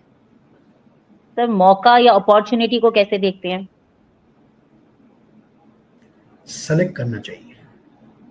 That I heard sir. Administration sir? 80% success of the project. CA? CA is a beautiful mind. See, it is a all-rounder. You see, the people like me are all-rounder. I feel he will say accidentally. If not CA, then what, sir? Then I would have be politician. Okay. Sir, if got a chance to go in past about 50 years back when you were about 15 years old, so and got one chance to change one thing, sir, what it would be? बड़ा होके क्या बनूंगा, ऐसे ही सोच रहा हूँ। Good and honest. Thank you, sir. मेरे को बहुत छोटे से मैं आपसे बहुत कुछ जानना था and this could be the way only. Thank you, sir. Over to Hasmul, sir. Thank you जी. Thank you, sir. Thank you, Sarika ji. Very good. Thank you. Unmute करिए, अस्तिमल जी अनम्यूट कीजिए।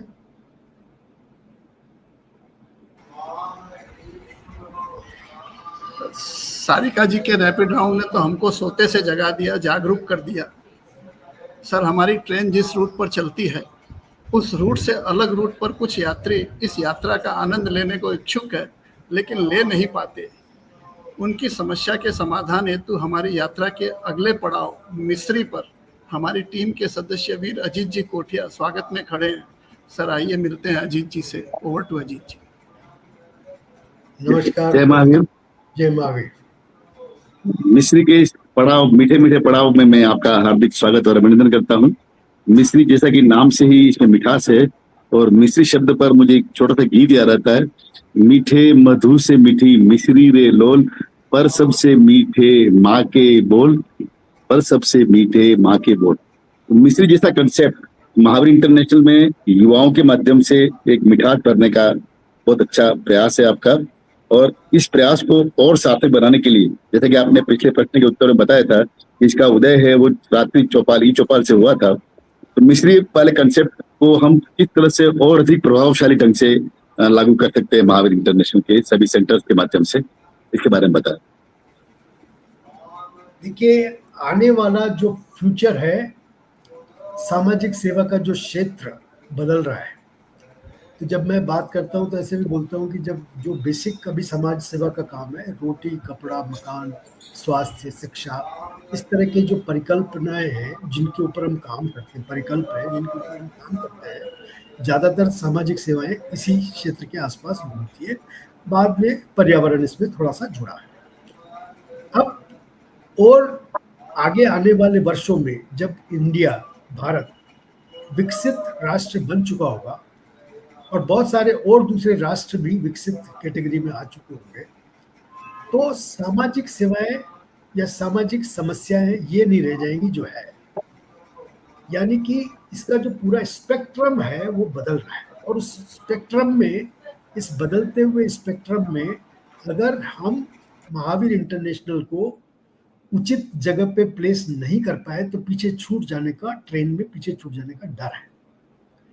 तो ट्रेन में अपना उपयुक्त स्थान बनाए रखने के लिए मिस्री जैसा कॉन्सेप्ट जरूरी है, जिसमें हम दुनिया के या यूनिवर्स के किसी भी कोने से किसी भी व्यक्ति को जिसकी इच्छा है समाज सेवा का काम करने की, उसको इसमें जोड़ सकते हैं।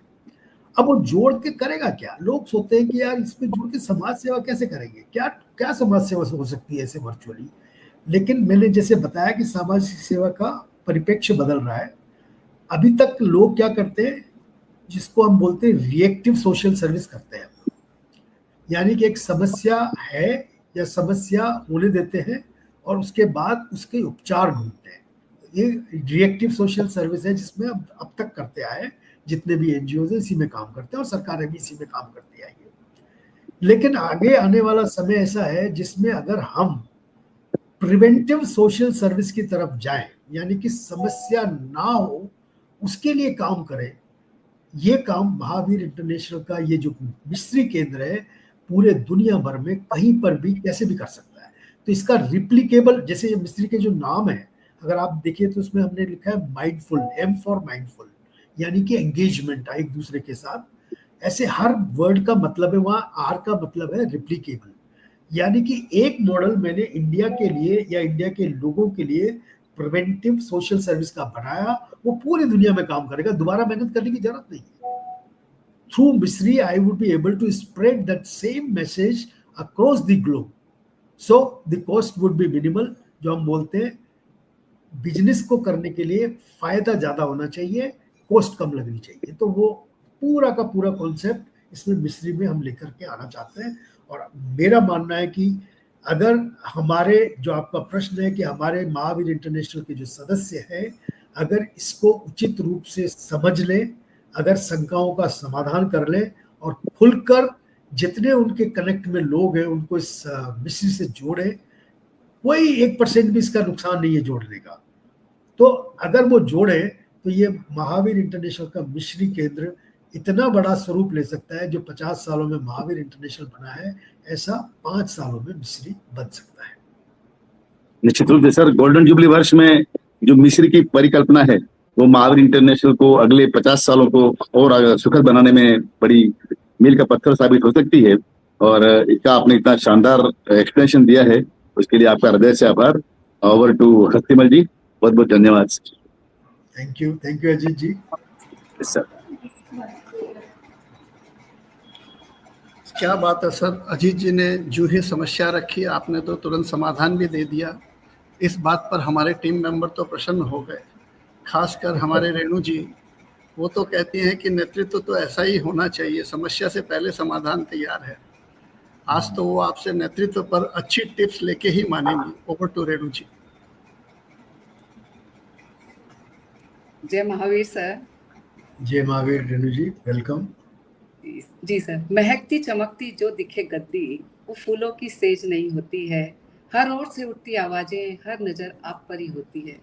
सर ये बात कहने में अतिशयोक्ति नहीं है कि शीर्ष नेतृत्व दिखने में दूर से जितना आकर्षक, मनमोहक और ग्लैमरस लगता है, उतना ही उसको निभा पाना कठिन भी होता है और उसकी कसौटी पर खरा उतरना भी उतना ही मुश्किल होता है। आप सब पिछले 2 साल से महावीर इंटरनेशनल के अंतर्राष्ट्रीय अध्यक्ष पद पर रहते हुए आपने अपने दायित्व को कभी जिम्मेदारी नहीं माना, उसको कभी बोझ नहीं माना और उस कर्तव्य को इतना सर्वोपरि माना। साथ में महावीर इंटरनेशनल की आत्मा, सबको प्यार, सबकी सेवा को आपने अपने जीवन में पूरी रूप से आत्मसात किया। सर आपने लगभग 10,000 हमारे महावीर इंटरनेशनल के सदस्यों के परिवार का मुखिया बनकर पूरे भारतवर्ष में निर्बाध गति से आपने भ्रमण किया। सब लगभग कई केंद्रों का आपने अवलोकन किया, उनका वो आपका मार्गदर्शन मिला, आपका सानिध्य मिला, जिससे सब, मुझे लगता है सभी सदस्यों में एक नई ऊर्जा, जोश और सकारात्मकता का संचार हुआ। साथ ही हमारी सेवा प्रकल्पों में जो कार्य हुए उनमें निसंदेह बहुत ही गति प्राप्त हुई। सर आप जब भी मुझे आपको सुनने का या आपको देखने का मौका मिला, आपका दृष्टिकोण जानने का मौका मिला, तो मैंने जाना आपके नेतृत्व का उद्देश्य महावीर इंटरनेशनल की प्रगति और सिर्फ प्रगति है। और आपके इस दृढ़ संकल्प और इस दृढ़ निश्चय ने सर महावीर इंटरनेशनल को आज देश के श्रेष्ठ संगठनों के समकक्ष लाकर खड़ा कर दिया। तो सर आज इस मंच पर मुझे भी आपसे रूबरू होने का मौका मिला। मैं इस सुअवसर के लिए अपने आप को बहुत ही सौभाग्यशाली मानती हूँ और मैं अपनी जिज्ञासा आपके सामने रखना चाहूंगी कि सर आपकी नेतृत्व शैली में ऐसा कौन सा मूल मंत्र है जिसमें विभिन्न विचार, विभिन्न मानसिकता, विभिन्न दृष्टिकोणों वाले लोगों को, इतने सारे सदस्यों को आपने एक साथ जोड़ के रखा।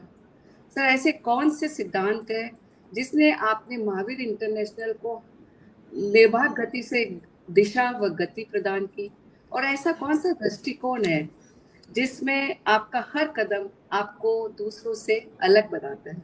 सर इस बारे में आप अपनी राय हमसे साझा करें। सर बहुत बढ़िया रेणु जी, आपने अपना बहुत अच्छा बैकग्राउंड, बहुत अच्छा प्रश्न। देखिए आपने जो बात पूछी है कि ऐसे कौन से 2-3 कारण हैं जिसकी वजह से ये सब चीजें संभव है। देखिए मैं पहला कॉन्सेप्ट बताता हूँ। आपसे मेरी दोस्ती है, क्यों पता नहीं। अब ये जो कॉन्सेप्ट है, कभी समाज सेवा के क्षेत्र में इसको किसी ने प्रचारित प्रसारित नहीं किया या कम किया, जिसकी वजह से दूरियां बनी रहती है और लोग केवल फॉर्मल तरीके से काम करते हैं। मेरे साथ काम करने वाले ज्यादातर लोग मेरे दोस्त हैं। अभी जैसे आप काम कर रहे हैं तो एक रिलेशनशिप है, आप मेरे साथ सहज महसूस करेंगे, मैं आपके साथ सहज महसूस करूंगा। दूसरा, ये तो पहला टॉपिक हुआ, इसीलिए मैंने को नारा दे रखा है, दोस्ती से सेवा की। अब ये सब कॉन्सेप्ट वहीं से है। देखिए जो थॉट प्रोसेस होता है वो कहीं ना कहीं रिफ्लेक्ट करता है। तो दोस्ती से सेवा की ओर इसीलिए लिया कि पहले मैं लोगों से मिलूं, जुड़ूं, आपस में एक दूसरे को जाने और फिर हम काम करें, तो काम की स्पीड और स्केल दोनों बढ़ जाएगा, ऐसा मेरा मानना था। इसीलिए दोस्ती से सेवा की ओर। दूसरा जो टॉपिक है, समाज सेवा के क्षेत्र में आने वाले लोग धीरे धीरे अपने साधारण सदस्यों से दूर हो जाते हैं और वहां पर एक ईगो का जन्म होता है। ईगो का जन्म इसलिए होता है कि जब आप किसी पद पे काम करते हैं, आप प्रेसिडेंट होते हैं या कोई पद आपके पास है, वाइस प्रेसिडेंट है, कोई भी पद है, धीरे धीरे आसपास के लोग जो आपको रिस्पेक्ट देते हैं या जो आप रिस्पेक्ट की कमांड करते हैं, जो भी चीजें आपके आसपास होती है, उस वजह से ज्यादातर लोग इस ईगो वाले बीमारी से ग्रसित हो जाते हैं। मैं उस बीमारी से दूर रहने की जितनी संभव कोशिश होती है उतनी करता हूँ। तो मेरे पास ईगो नहीं है, मैं आपके साथ भी वैसा ही हूँ, किसी साधारण सदस्य के साथ भी ऐसा ही हूँ, कोई मुझे फोन करता है तब भी वैसा ही हूँ, और कोई दूसरा बहुत बड़ा आदमी यानी कि पास्ट प्रेसिडेंट भी फोन करे तब भी मैं वैसा ही हूँ, इनडिफरेंट।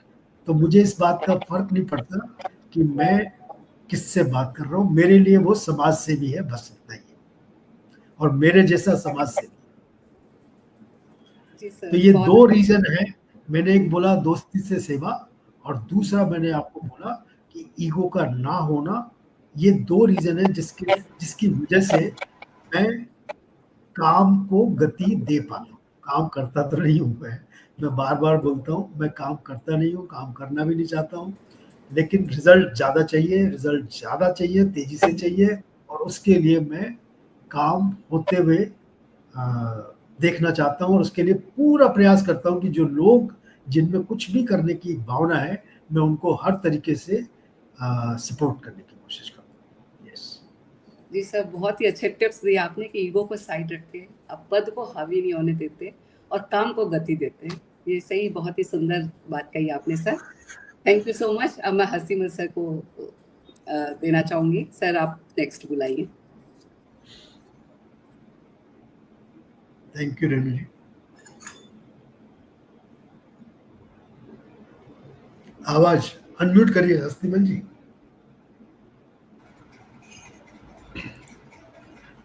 सर आपने रेणु जी को इतनी अच्छी टिप दे दी। अब हमारी सदस्य भावना जी इंतजार कर रही है बेसब्री से अपनी जिज्ञासा के समाधान के लिए, और इनकी जिज्ञासा भी तो बहुत प्रासंगिक है। तो सर मिलते हैं भावना जी से। ओवर टू भावना जी। जय महावीर सर। जय महावीर। सर मैं अभी आपको कब से सुन रही हूँ और आपका जो प्रैक्टिकल अप्रोच है और जो आपने अभी बताया कि किस तरह से समाज सेवा को अगर हम बिजनेस वे में देखें तो उसको और ज़्यादा इम्पैक्टफुल बना सकते हैं, और उसके अलावा आपका स्मार्ट वर्क करने का तरीका जो कि भाई परिणाम आना चाहिए, रिजल्ट ओरिएंटेड वर्क होना चाहिए और होने देना चाहिए, तो वो Yes. सारे वर्क की सार्थकता आज जब हम ये देख रहे हैं कि गोल्डन जुबली सेलिब्रेशन होने जा रहा है, और ये गोल्डन जुबली सेलिब्रेशन सर ऐसा लगता है ना, कभी कुछ बोलते हैं कि कुछ सफर तारीख बन जाते हैं लेकिन कुछ पड़ाव प्रेरणा की मिसाल बन जाते हैं। और ये जो गोल्डन जुबली सेलिब्रेशन का जो ये पड़ाव है, इसका सेलिब्रेशन का जितना हमने सुना है सर, नेवर बिफोर, तो आपकी हर सोच के पीछे एक इंटेंशन होता है और इंटेंशन के बाद ही हम एक्शन की बात करते हैं। तो जो इस जिसे हम बोलते हैं ना बहुत ही मेगा स्केल पे इसको हम सेलिब्रेट करने जा रहे हैं, तो सर इसके पीछे आपकी भावनाएं, आपका इंटेंशन और आपकी इमोशनल टच क्या है? देखो अब मैं भावना जी अभी आपको चूंकि जानता कम हूँ, तो मैं इसके पीछे का इंटेंट समझ नहीं पा रहा हूँ कि आप मेरी खिंचाई कर रहे हैं या मेरे काम के ऊपर कमेंट कर रहे हैं। जी सर, मैं कॉम्प्लीमेंट कर रही लेकिन हूँ। मैं फिर भी इन दोनों चीजों को, कमेंट और कॉम्प्लीमेंट को एक साथ लेते हुए एक बात बताता हूँ आपको। जी। ये बिल्कुल सही है, कई लोगों के मन में ये प्रश्न रहता होगा कि यार एक सामाजिक संस्था का गोल्डन जुबली है, इतना जोर शोर से इतनी ताकत के साथ मनाने का क्या पर्पज है, क्यों अननेसेसरी ऐसा एनर्जी लगा रहे हैं।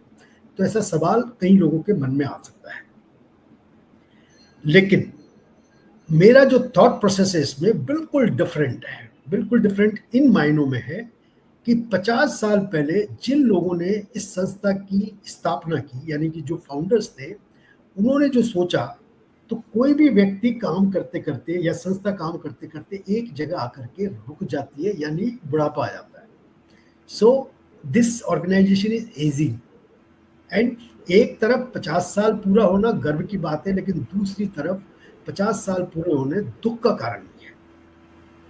दुख का कारण इसलिए है कि नॉर्मली संस्थाएं और व्यक्ति कोई भी एक उम्र के पड़ाव पर पहुंचने के बाद उनका डाउनफॉल शुरू होता है, और अगर डाउनफॉल नहीं भी होता 10-5 साल पैरेलल चलता है, उसके बाद डाउनफॉल शुरू होता है, लेकिन होता तो है उम्र के साथ। तो अगर हम किसी संस्था के 50 साल पूरा होने पे खुशी मना रहे हैं, उसके साथ ही उसका उद्देश्य है कि हम अपने लोगों में, संस्था में एक नई एनर्जी का निर्माण कर रहे हैं।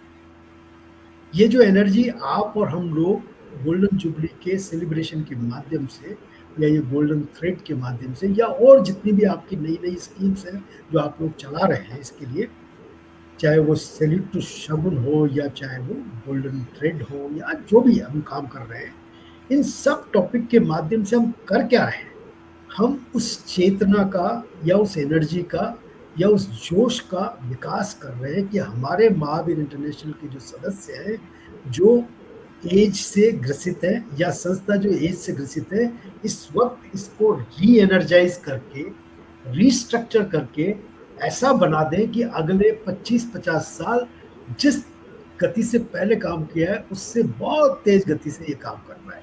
और यही एक मकसद महावीर इंटरनेशनल का गोल्डन जुबली का साल भर मनाने का जो प्रयत्न रहा है, उसका पर्पज भी यही है कि साल भर हम अपने लोगों में एनर्जी पैदा करें और समापन के समय इतना शोर मचाएं, देखिए वर्ड यूज कर रहा हूँ, शोर मचाएं, इतना शोर मचाएं कि शोर की गूंज और आवाज कई सालों तक इस पटल पर, यानी कि जो सामाजिक पटल है, इसके ऊपर घूमती रहे।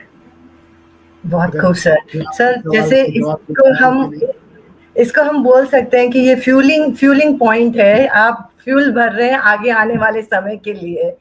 सर इसी से रिलेटेड मेरा एक ही प्रश्न रहेगा कि जैसे मैंने आपको बहुत बार विमेन एम्पावरमेंट के बारे में भी बोलते सुना है, तो कैसा लगता है कि जब ये सैल्यूट प्रोग्राम है या जो आपका ये जो गोल्डन थ्रेड का इंटरव्यूज का प्रोग्राम है और इसमें वीराएं ज्यादा सक्रिय है, तो ये आपकी सोच के बराबर मैच कर रहा है, तो इस तरह इसमें आपकी कैसी अनुभूति रहती है सर?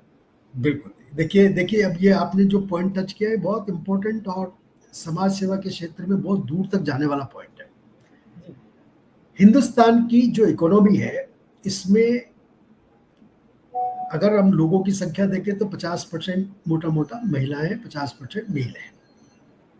लेकिन जो जीडीपी काउंट होती है, यानी कि जो लोग काम करते हैं वो ज्यादातर केवल वही लोग आते हैं जो मेल मेंबर है। फीमेल मेंबर्स का कंट्रीब्यूशन टुवर्ड्स जीडीपी अभी भी काउंट नहीं होता, यानी कि घर पे काम करना या सपोर्ट सर्विस देना, इसको हम इकोनॉमिक क्वांटिफाई नहीं कर पाते और इसलिए ये जीडीपी में कंट्रीब्यूशन नहीं होता। सिमिलर वे समाज सेवा का काम महिलाएं पहले भी करती आ रही हैं, लेकिन कभी उनको प्लेटफॉर्म कम मिला और मेल डोमिनेटेड ज्यादा रहा, क्योंकि हमारी सोसाइटी भी मेल डोमिनेटेड है। लेकिन अब आगे आने वाले समय में अगर इसको ऐसे समझ लिया जाए कि 50% कंट्रीब्यूशन तो महिलाओं का होना जा ही रहा है और जीडीपी में भी होने जा रहा है, ऐसा मेरा मानना है कि सरकार बहुत जल्दी घर में काम करने वाली महिलाओं का उसका भी इकोनॉमिक पैरामीटर्स लेके आएंगे और उसको क्वांटिफाई करके उसमें जीडीपी में कन्वर्जन होगा। तो जैसे ही वो चीज़ होगी तो सोशल सेक्टर में काम करने वाली जो महिलाएं हैं उनका भी एक रिकग्निशन और रेपुटेशन या उनका उस तरह से स्तर बढ़ेगा।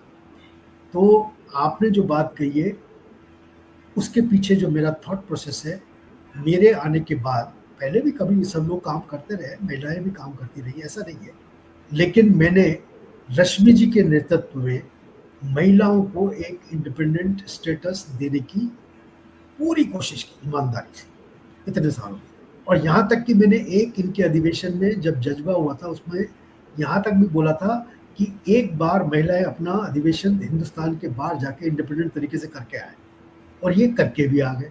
यानी कि ये दुबई गए और इंटरनेशनल एक कॉन्फ्रेंस महिलाओं की वहाँ पे इंडिपेंडेंटली अपने तरीके से करके आए। तो ये क्या चीज़ है? देखिए, ये कहने को तो ये है कि दुबई में जाके इन्होंने एक इंटरनेशनल कॉन्फ्रेंस कर ली, लेकिन ये कॉन्फिडेंस को बाहर निकालने का एक तरीका है। तो ये जो कॉन्फिडेंस बाहर निकला है, और मैंने दूसरी बात ये भी कही थी कि कोई दिन ऐसा आएगा महावीर इंटरनेशनल का जब कोई महिला इसकी इंटरनेशनल प्रेसिडेंट बने। तो ये दोनों बातें एक हो चुकी है, दूसरी कभी होगी पता नहीं, लेकिन मेरा ऐसा मानना है कि वो होगी तो फिर ग्रोथ आएगी, और इसीलिए महिलाएं अभी ज़्यादा और आप और सब लोग इसमें ज़्यादा एक्टिव है। ये शायद एक रीज़न है उसका। Thank you so much sir. बस 2 लाइन के साथ मैं सर को माइक ओवर करूंगी। सेवा, समर्पण और संस्कार की बही है जब स्वर्ण धारा, 50 वर्षों की तपस्या का ये पर्व बने उजियारा। और आपने जो लाइट दिखाई है वो आगे चलती रहे, महिलाओं को इसी तरह मोटिवेशन मिलता रहे। Over to you Hastmal ji sir. Thank you Bhavna ji. Thank you.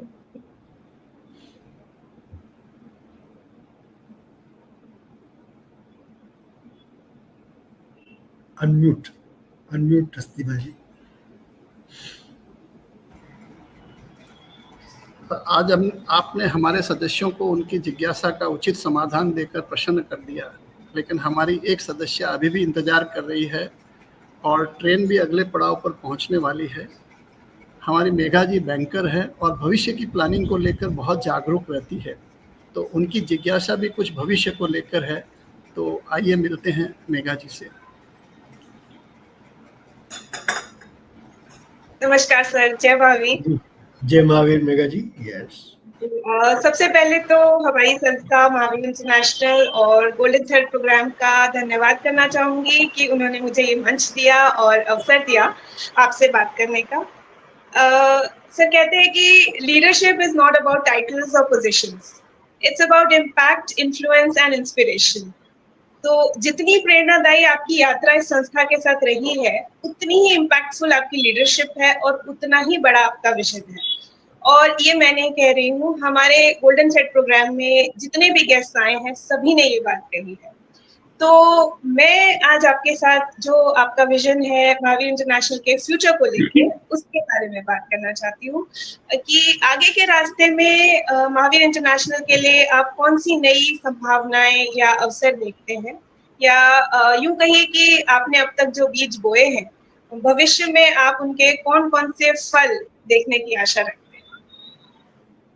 बहुत बड़ा क्वेश्चन है मेघा जी, आपका सवाल छोटा है लेकिन इसका जवाब या अगर ढूंढने की कोशिश करें तो बहुत बड़ा स्पेक्ट्रम है, लेकिन फिर भी मैं कोशिश करता हूँ कुछ शब्दों में आपको ये बात बताने की। देखिए, जो समाज सेवा का आने वाला समय है उसमें जिस तरीके से हम अब तक, हम मतलब जितने भी एनजीओज काम कर रहे हैं, जो काम करते आए हैं, वो एक चीज का ध्यान कभी नहीं रख पाए कि कॉस्ट पर बेनिफिशियरी कितनी आ रही है। काम तो हम कर रहे हैं, जैसे मान लो हमने एक कैंप लगाया, बहुत मेहनत की, बहुत अच्छा डोनेशन ले लिया, 1 लाख रुपए का डोनेशन ले लिया, कैंप लगा दिया, लेकिन पेशेंट आए मान लो 70। अब 70 पेशेंट को सोशल सर्विस करने के प्रयास में 1 लाख रुपए अगर हमने खर्च कर दिया तो कॉस्ट पर पेशेंट कितनी पड़ी ये अंदाजा भी नहीं लगा सकते। इससे अच्छा तो 2-2 हज़ार रुपए पर पेशेंट डॉक्टर को, किसी अच्छे डॉक्टर को दे सकते थे कि जाके तुम दिखा लो। अब अगर इसको ऐसे देखें तो लगता है कि हम बहुत महंगी समाज सेवा कर रहे हैं। आने वाले समय में ये सस्टेनेबल नहीं होगी, और इसलिए हम महावीर इंटरनेशनल का प्रचार प्रसार उस लेवल पे कर रहे हैं, यानी कि महावीर इंटरनेशनल की दोस्ती नेशनल और इंटरनेशनल एनजीओज के साथ करा के हम इस वक्त उसको ऐसे मुकाम पे छोड़ के जाएंगे जब कोई भी इंटरनेशनल एनजीओ या कोई भी बड़ा नेशनल एनजीओ कोई भी बड़ा सोशल प्रोजेक्ट करेगा तो उस वक्त स्ट्रेटेजिक अलायंस के लिए महावीर इंटरनेशनल को याद करेगा कि कैसे हम इकोनॉमिकली बेनिफिशियरी को सर्विस की डिलीवरी दे सकते हैं, कम से कम पैसे में, कम से कम साधनों में और कम से कम मेहनत में। जो मैं भी बोलता हूँ, काम कम रिजल्ट ज्यादा। तो यहाँ पर भी वही टॉपिक आएगा, काम कम करना है, नहीं करना है, बहुत कम करना है, लेकिन सबसे ज्यादा फायदा बेनिफिशियरी को होना चाहिए और बहुत सारे बेनिफिशियरीज को फायदा होना चाहिए कम मेहनत के साथ। तो ये जो स्केल बढ़ाने का जो तरीका है उसका एक ही उदाहरण है, वो है strategic alliance between two competencies having different skill set. So it is a strategic alliance between two competent organizations and having different skill set, they would be able to deliver the service to the beneficiary at a cheapest cost or at no cost. And that will become the future of the social sector. I think मैंने कोशिश की आपका जवाब देने की, पता नहीं आपको। जी sir, thank you so much sir. आज हमने हमारे जो समय सीमा है उसको बहुत आगे बढ़ा दिया है, क्योंकि आपके साथ इतना सारा है कुछ बात करने के लिए। So thank you so much for your patience and thank you so much for your time. मैं हैंड ओवर करूंगी हस्तिमल सर को for the closure.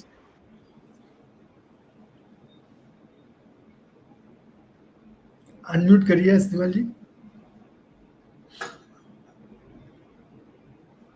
Sorry sir. अब जब हमारा सफर अंतिम पड़ाव पर है, मंजिल तो नहीं पर कुछ विश्राम जरूर होगा, और विश्राम तो तभी हो सकता है जब उत्तरदायित्व लेने के लिए मजबूत कंधे हों सामने। तो आगे की यात्रा हम पूरी करेंगे वीरा रश्मि जी और वीरा अलका जी के साथ। ओवर टू रश्मि जी, अलका जी। जय महावीर सर। जय महावीर सर। जय महावीर। आज एक सुखद संयोग रहा कि हमने गोल्डन थ्रेड के माध्यम से आपके विविध पहलू देखे और बहुत सारी अनछुई जानकारियों को पाया। एज ए इंटरनेशनल डायरेक्टर मुझे प्राउड भी है और बहुत अच्छा भी लगता है कि हमने इतने सशक्त नेतृत्व में कार्य किया, सीखा, आगे बढ़े और कई मुकाम हमने छुए। सर ने जो टैगलाइन दी, नेवर एवर बिफोर, उसको पाने के लिए सैल्यूट की सारी टीम, हर सदस्य तन मन धन से लगा हुआ है। और जो सफलता के पैमाने लोग जिसकी चर्चाएं हो रही है, तो मुझे लगता है ये जो सर का सपना है नेवर एवर बिफोर, डेफिनेटली वो पूरा होगा। सर, जिसका शानदार आगाज आपने मानक शाह ऑडिटोरियम में किया स्वर्ण जयंती का, जिसमें हमारे पूर्व राष्ट्रपति महोदय रामनाथ कोविंद जी पधारे और उसके बाद निरंतर आपने जो प्रयास किए नए केंद्र खोलने के लिए, सदस्यता वृद्धि करने के लिए, नए प्रोजेक्ट्स में, या हम कहें रथ यात्रा के रूप में महावीर इंटरनेशनल की विजिबिलिटी बनाने के लिए, तो वो सभी प्रयास बहुत सराहनीय हैं और उसने महावीर इंटरनेशनल की प्रसिद्धि को चारों ओर फैलाया है। यही कारण है कि जो रजिस्ट्रेशन है समय से पूर्व और अधिकतम हुए हैं। तो ये जो नेवर एवर बिफोर वाला कॉन्सेप्ट में शगुन टू सैल्यूट में आपकी जो एक मन की भाव थी कि हर सदस्य किसी न किसी रूप से जुड़े, अगर वो कार्यक्रम में पहुंच रहे हैं तो, और अगर नहीं भी आ रहे हैं तो उनका एक कंट्रीब्यूशन, उनकी सहभागिता होनी चाहिए। और गोल्डन थ्रेड आप देख ही रहे हैं कि एक बहुत सराहनीय प्रयास है। इस तरह से हमारी सारी टीम बहुत अच्छा काम कर रही है। आज एक मौका मुझे भी हस्तीमल साहब ने दिया कि मैं आपसे इस मंच से कुछ प्रश्न पूछ सकूं, और ये मौका मैं बिल्कुल नहीं गंवाना चाहूंगी सर। आपने जब हम महिलाएं एक फंक्शन लेकिन सवाल ऐसे पूछना जिसके मैं जवाब दे सकूं, क्लीन बोल्ड करने का प्रयास ना करें। बिल्कुल सर, बहुत ही इजी प्रश्न पूछूंगी। सर पहले तो मैं ये कहना चाहूंगी, शब्दों का असर बहुत गहरा होता है। शब्द जरूर, हम कोई वाक्य ऐसा बोल जाते हैं, हम सोचते हैं कि एक जनरल हमने वर्ड बोला, लेकिन बोलने के बाद होता है कि सामने वाला उस वर्ड को कैसे लेता है। आपने फंक्शन में बोला कि हमें ये सोच के काम करना चाहिए कि आई एम द बेस्ट, मुझे जो अपॉर्चुनिटी मिली है और मुझे तन मन से और 100% करना है, तभी आपकी सार्थकता है। तो मुझे लगता है कि जितनी भी वीरा बहनें जिनकी आपने प्रशंसा की, सब ने इस मूल मंत्र को बहुत ही गहराई से पकड़ा है और वो आई एम द बेस्ट के साथ महावीर इंटरनेशनल में अपना बेस्ट दे रही हैं। तो ऐसे अच्छे वाक्य देने के लिए, प्रेरणा देने के लिए हम आपका धन्यवाद करते हैं सर। और मैं एक क्वेश्चन ये जरूर पूछना चाहूंगी कि नेवर एवर बिफोर कॉन्सेप्ट में ऐसी कौन सी पहल और उपलब्धियां रही आपकी एज ए, आप मान लीजिए कि आप हमारे प्रेसिडेंट हैं, पूरी टीम की ऐसी कौन सी उपलब्धियां रही जिनको आप सोचते हैं तो आपको गर्व की अनुभूति होती है?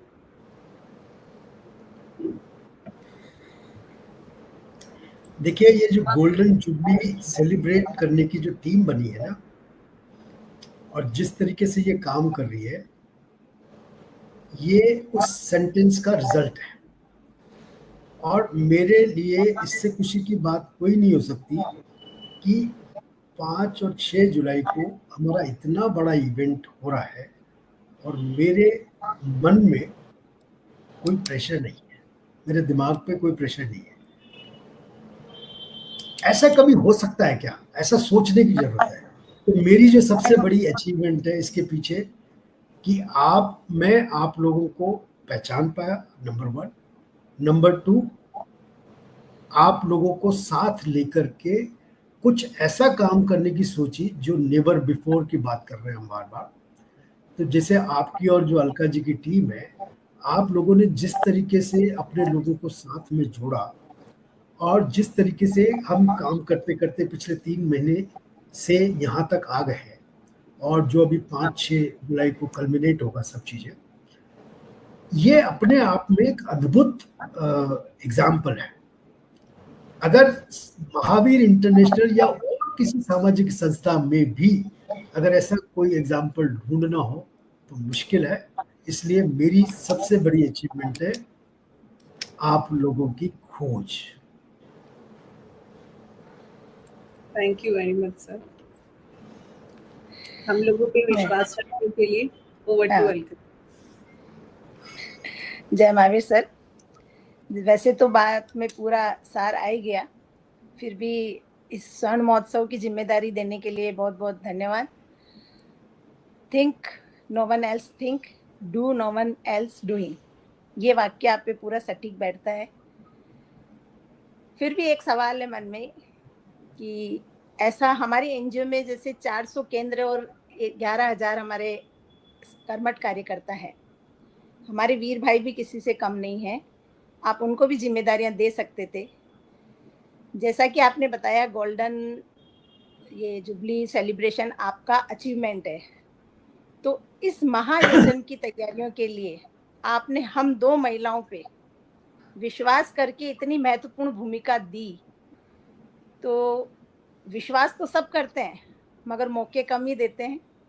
दिल तो कहता है महिलाएं सब कर सकती है मगर दिमाग प्रश्न चिन्ह लगा देता है। मगर आपने क्या सोचा, आपने ऐसा क्या देखा और आपने वीराओं के आपके क्या विचार हैं जिससे आपने पूर्ण विश्वास के साथ हम वीराओं को ये जिम्मेदारी दी, और आगे के लिए भी आप इस सोच को कहाँ तक लेकर जाएंगे, ये एक मेरे मन में सवाल है। बहुत बढ़िया अलका जी। देखिए ये टॉपिक वही है, मैंने जैसे बोला कि जो 50% हमारा जो मेन पावर है कंट्री का, वो अब तक उतना जिस लेवल का वो हकदार था वहां तक नहीं पहुंच पाया, और वो है महिलाएं। चाहे बात तो हम करते रहे विमेन एम्पावरमेंट की, पॉलिटिकली भी और वैसे सोशली भी, लेकिन एक तो एम्पावरमेंट मांगना गलत था, और फिर जो एम्पावरमेंट लोग देने की कोशिश कर रहे हैं वो एम्पावरमेंट के नाम पे छोटी छोटी चीजें बांट रहे हैं, यानी कि फिर दूसरे को छोटा बना रहे हैं। तो एक कॉन्सेप्ट हो रहा है, अगर एक देने वाला और एक लेने वाला ऐसे है, यानी कि इस तरह से है, तो वो हमेशा लेने वाला व्यक्ति थोड़ा सा छोटा रहता है। मैंने क्या सोचा कि मैं एक तो देखिए, मैं आपको इंस्ट्रक्शन दूं, गाइडेंस दूं, काम करा लूं, ऐसे तो सब लोग कराते आए और मैं भी करा सकता था। अच्छा, इसका ऐसा नहीं है कि बहुत आसान रहा है, मुझे बहुत विरोध भी झेलना पड़ा है इसका, सब चीजें हैं सामने, सबको आपको पता भी है। लेकिन क्या होता है कि अगर एक कॉन्सेप्ट को जन्म देना है तो मुश्किल तो है। माँ भी अपने बच्चे को जब जन्म देती है तो उसको 9 महीने तक तो बहुत तकलीफ होती है, बाद में खुशी होती है कि उसका बच्चा है और वो बच्चा पूरा प्यार का हकदार होता है। अब ये जब मैंने 2-3 साल पहले जब ये इस बात को शुरू किया, देखिए केवल बात करना है कि नहीं नहीं महिलाओं को आगे आना चाहिए, ये तो ठीक है, कर भी सकते थे, ऐसे बात मैं भी कर सकता था और मेरा टेन्योर भी पूरा हो सकता था इससे। लेकिन अगर आपने इस बात को अगर कभी महसूस किया हो आप लोगों ने, तो अगर आप देखेंगे तो शुरू से अब तक अच्छा, मेरा एक और एक स्पेशलाइजेशन है कि मेरी रिस्क टेकिंग कैपेसिटी थोड़ी सी ज्यादा है बाकी लोगों से। तो मैं इंस्टीट्यूट में भी मैं एक एग्जांपल देता हूँ जिससे आपको समझ आएगा कि मैं क्या बोल रहा हूँ, तो उससे आप रिलेट कर पाएंगे और बाकी लोग भी जो सुनने वाले हैं वो रिलेट कर पाएंगे कि अगर संभावनाएं तलाशनी है तो रिस्क तो लेना पड़ेगा, और अदरवाइज तो फिर जो एस्टेब्लिश फैक्ट है उन्हीं से काम करा सकते हो कि भाई हाँ ये बहुत बढ़िया आदमी है, इससे काम करा लो। लेकिन अगर एस्टेब्लिश नहीं भी है तो संभावनाएं अगर तलाशनी है कि ये बहुत बढ़िया आदमी हो सकता है, उसके लिए रिस्क लेनी पड़ती है। तो जब मैं इंस्टीट्यूट में चेयरमैन था, एक व्यक्ति मेरा दोस्त है, उनका दोस्त था, मेरा दोस्त भी नहीं था डायरेक्ट, उनका दोस्त था, हिंदी और इंग्लिश दोनों बोलने में तकलीफ थी, साउथ इंडियन था, इंग्लिश जैसे बोलता था लोगों को समझ नहीं आती थी, हिंदी जैसे बोलता था वो तो बिल्कुल समझ नहीं आती थी, लेकिन उसको सब्जेक्ट आता था अच्छा, जो हमारे उस जमाने में अकाउंटिंग स्टैंडर्ड, ऑडिटिंग स्टैंडर्ड्स के एक नया कॉन्सेप्ट लेके आए थे, तो उस वक्त वो 2005 की बात कर रहा हूँ। तो वो उस आदमी में मैंने संभावनाएं देखी। मुझे किसी ने, मेरे अपने दोस्त ने उनसे मिलवाया कि यार ये बहुत अच्छा आदमी है, तो मैं उनसे मिला, मुझे लगा इस आदमी में दम है। लेकिन उसको देख के, जैसे चप्पल पहन के कोई प्रोफेशनल आ जाए ऐसा व्यक्ति, बोलने में तकलीफ हो ऐसा व्यक्ति, बोलने में एक सेंटेंस को बोलने में हकलाता हो ऐसा व्यक्ति, और हिंदी इंग्लिश दोनों में जिसका हाथ तंग हो ऐसा व्यक्ति।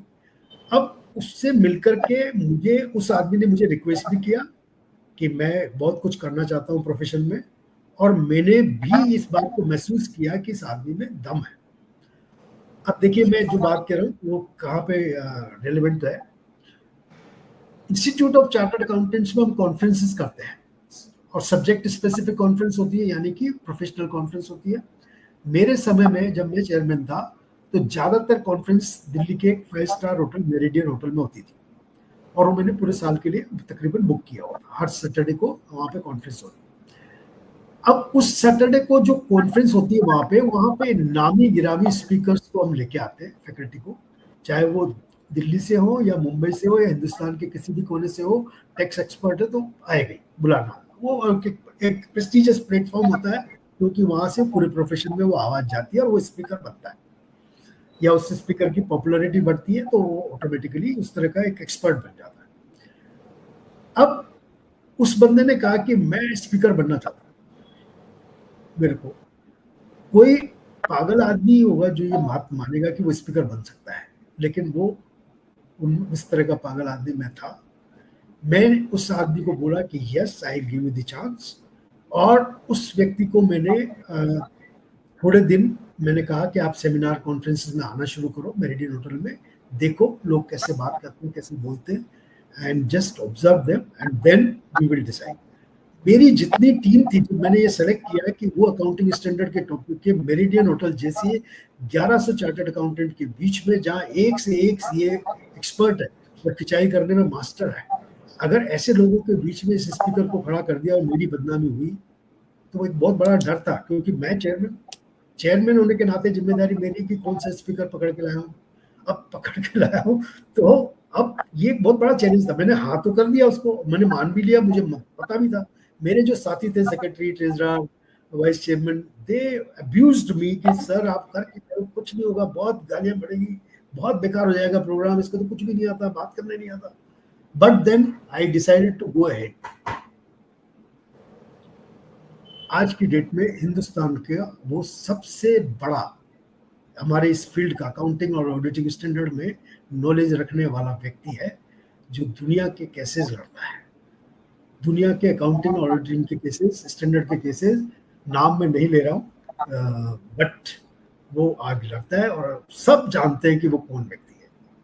सो संभावनाओं की तलाश करने में रिस्क जरूर है, लेकिन वो रिस्क लेने में कई बार बहुत फायदा होता है, और मैं ज्यादातर समय रिस्क लेने के बाद हमेशा फायदा में रहा हूँ। इस वक्त भी फायदे में रहूंगा, ऐसा मेरा मानना है।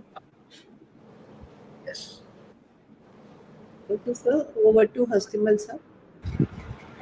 सर समय का पता ही नहीं चला कब कैसे निकल गया, और मैं रिक्वेस्ट करूंगा सारे टीम मेंबर्स से कि कोशिश करें जुड़ने की, अगर टेक्निकली पॉसिबल हो तो ज़रूर जुड़े सब।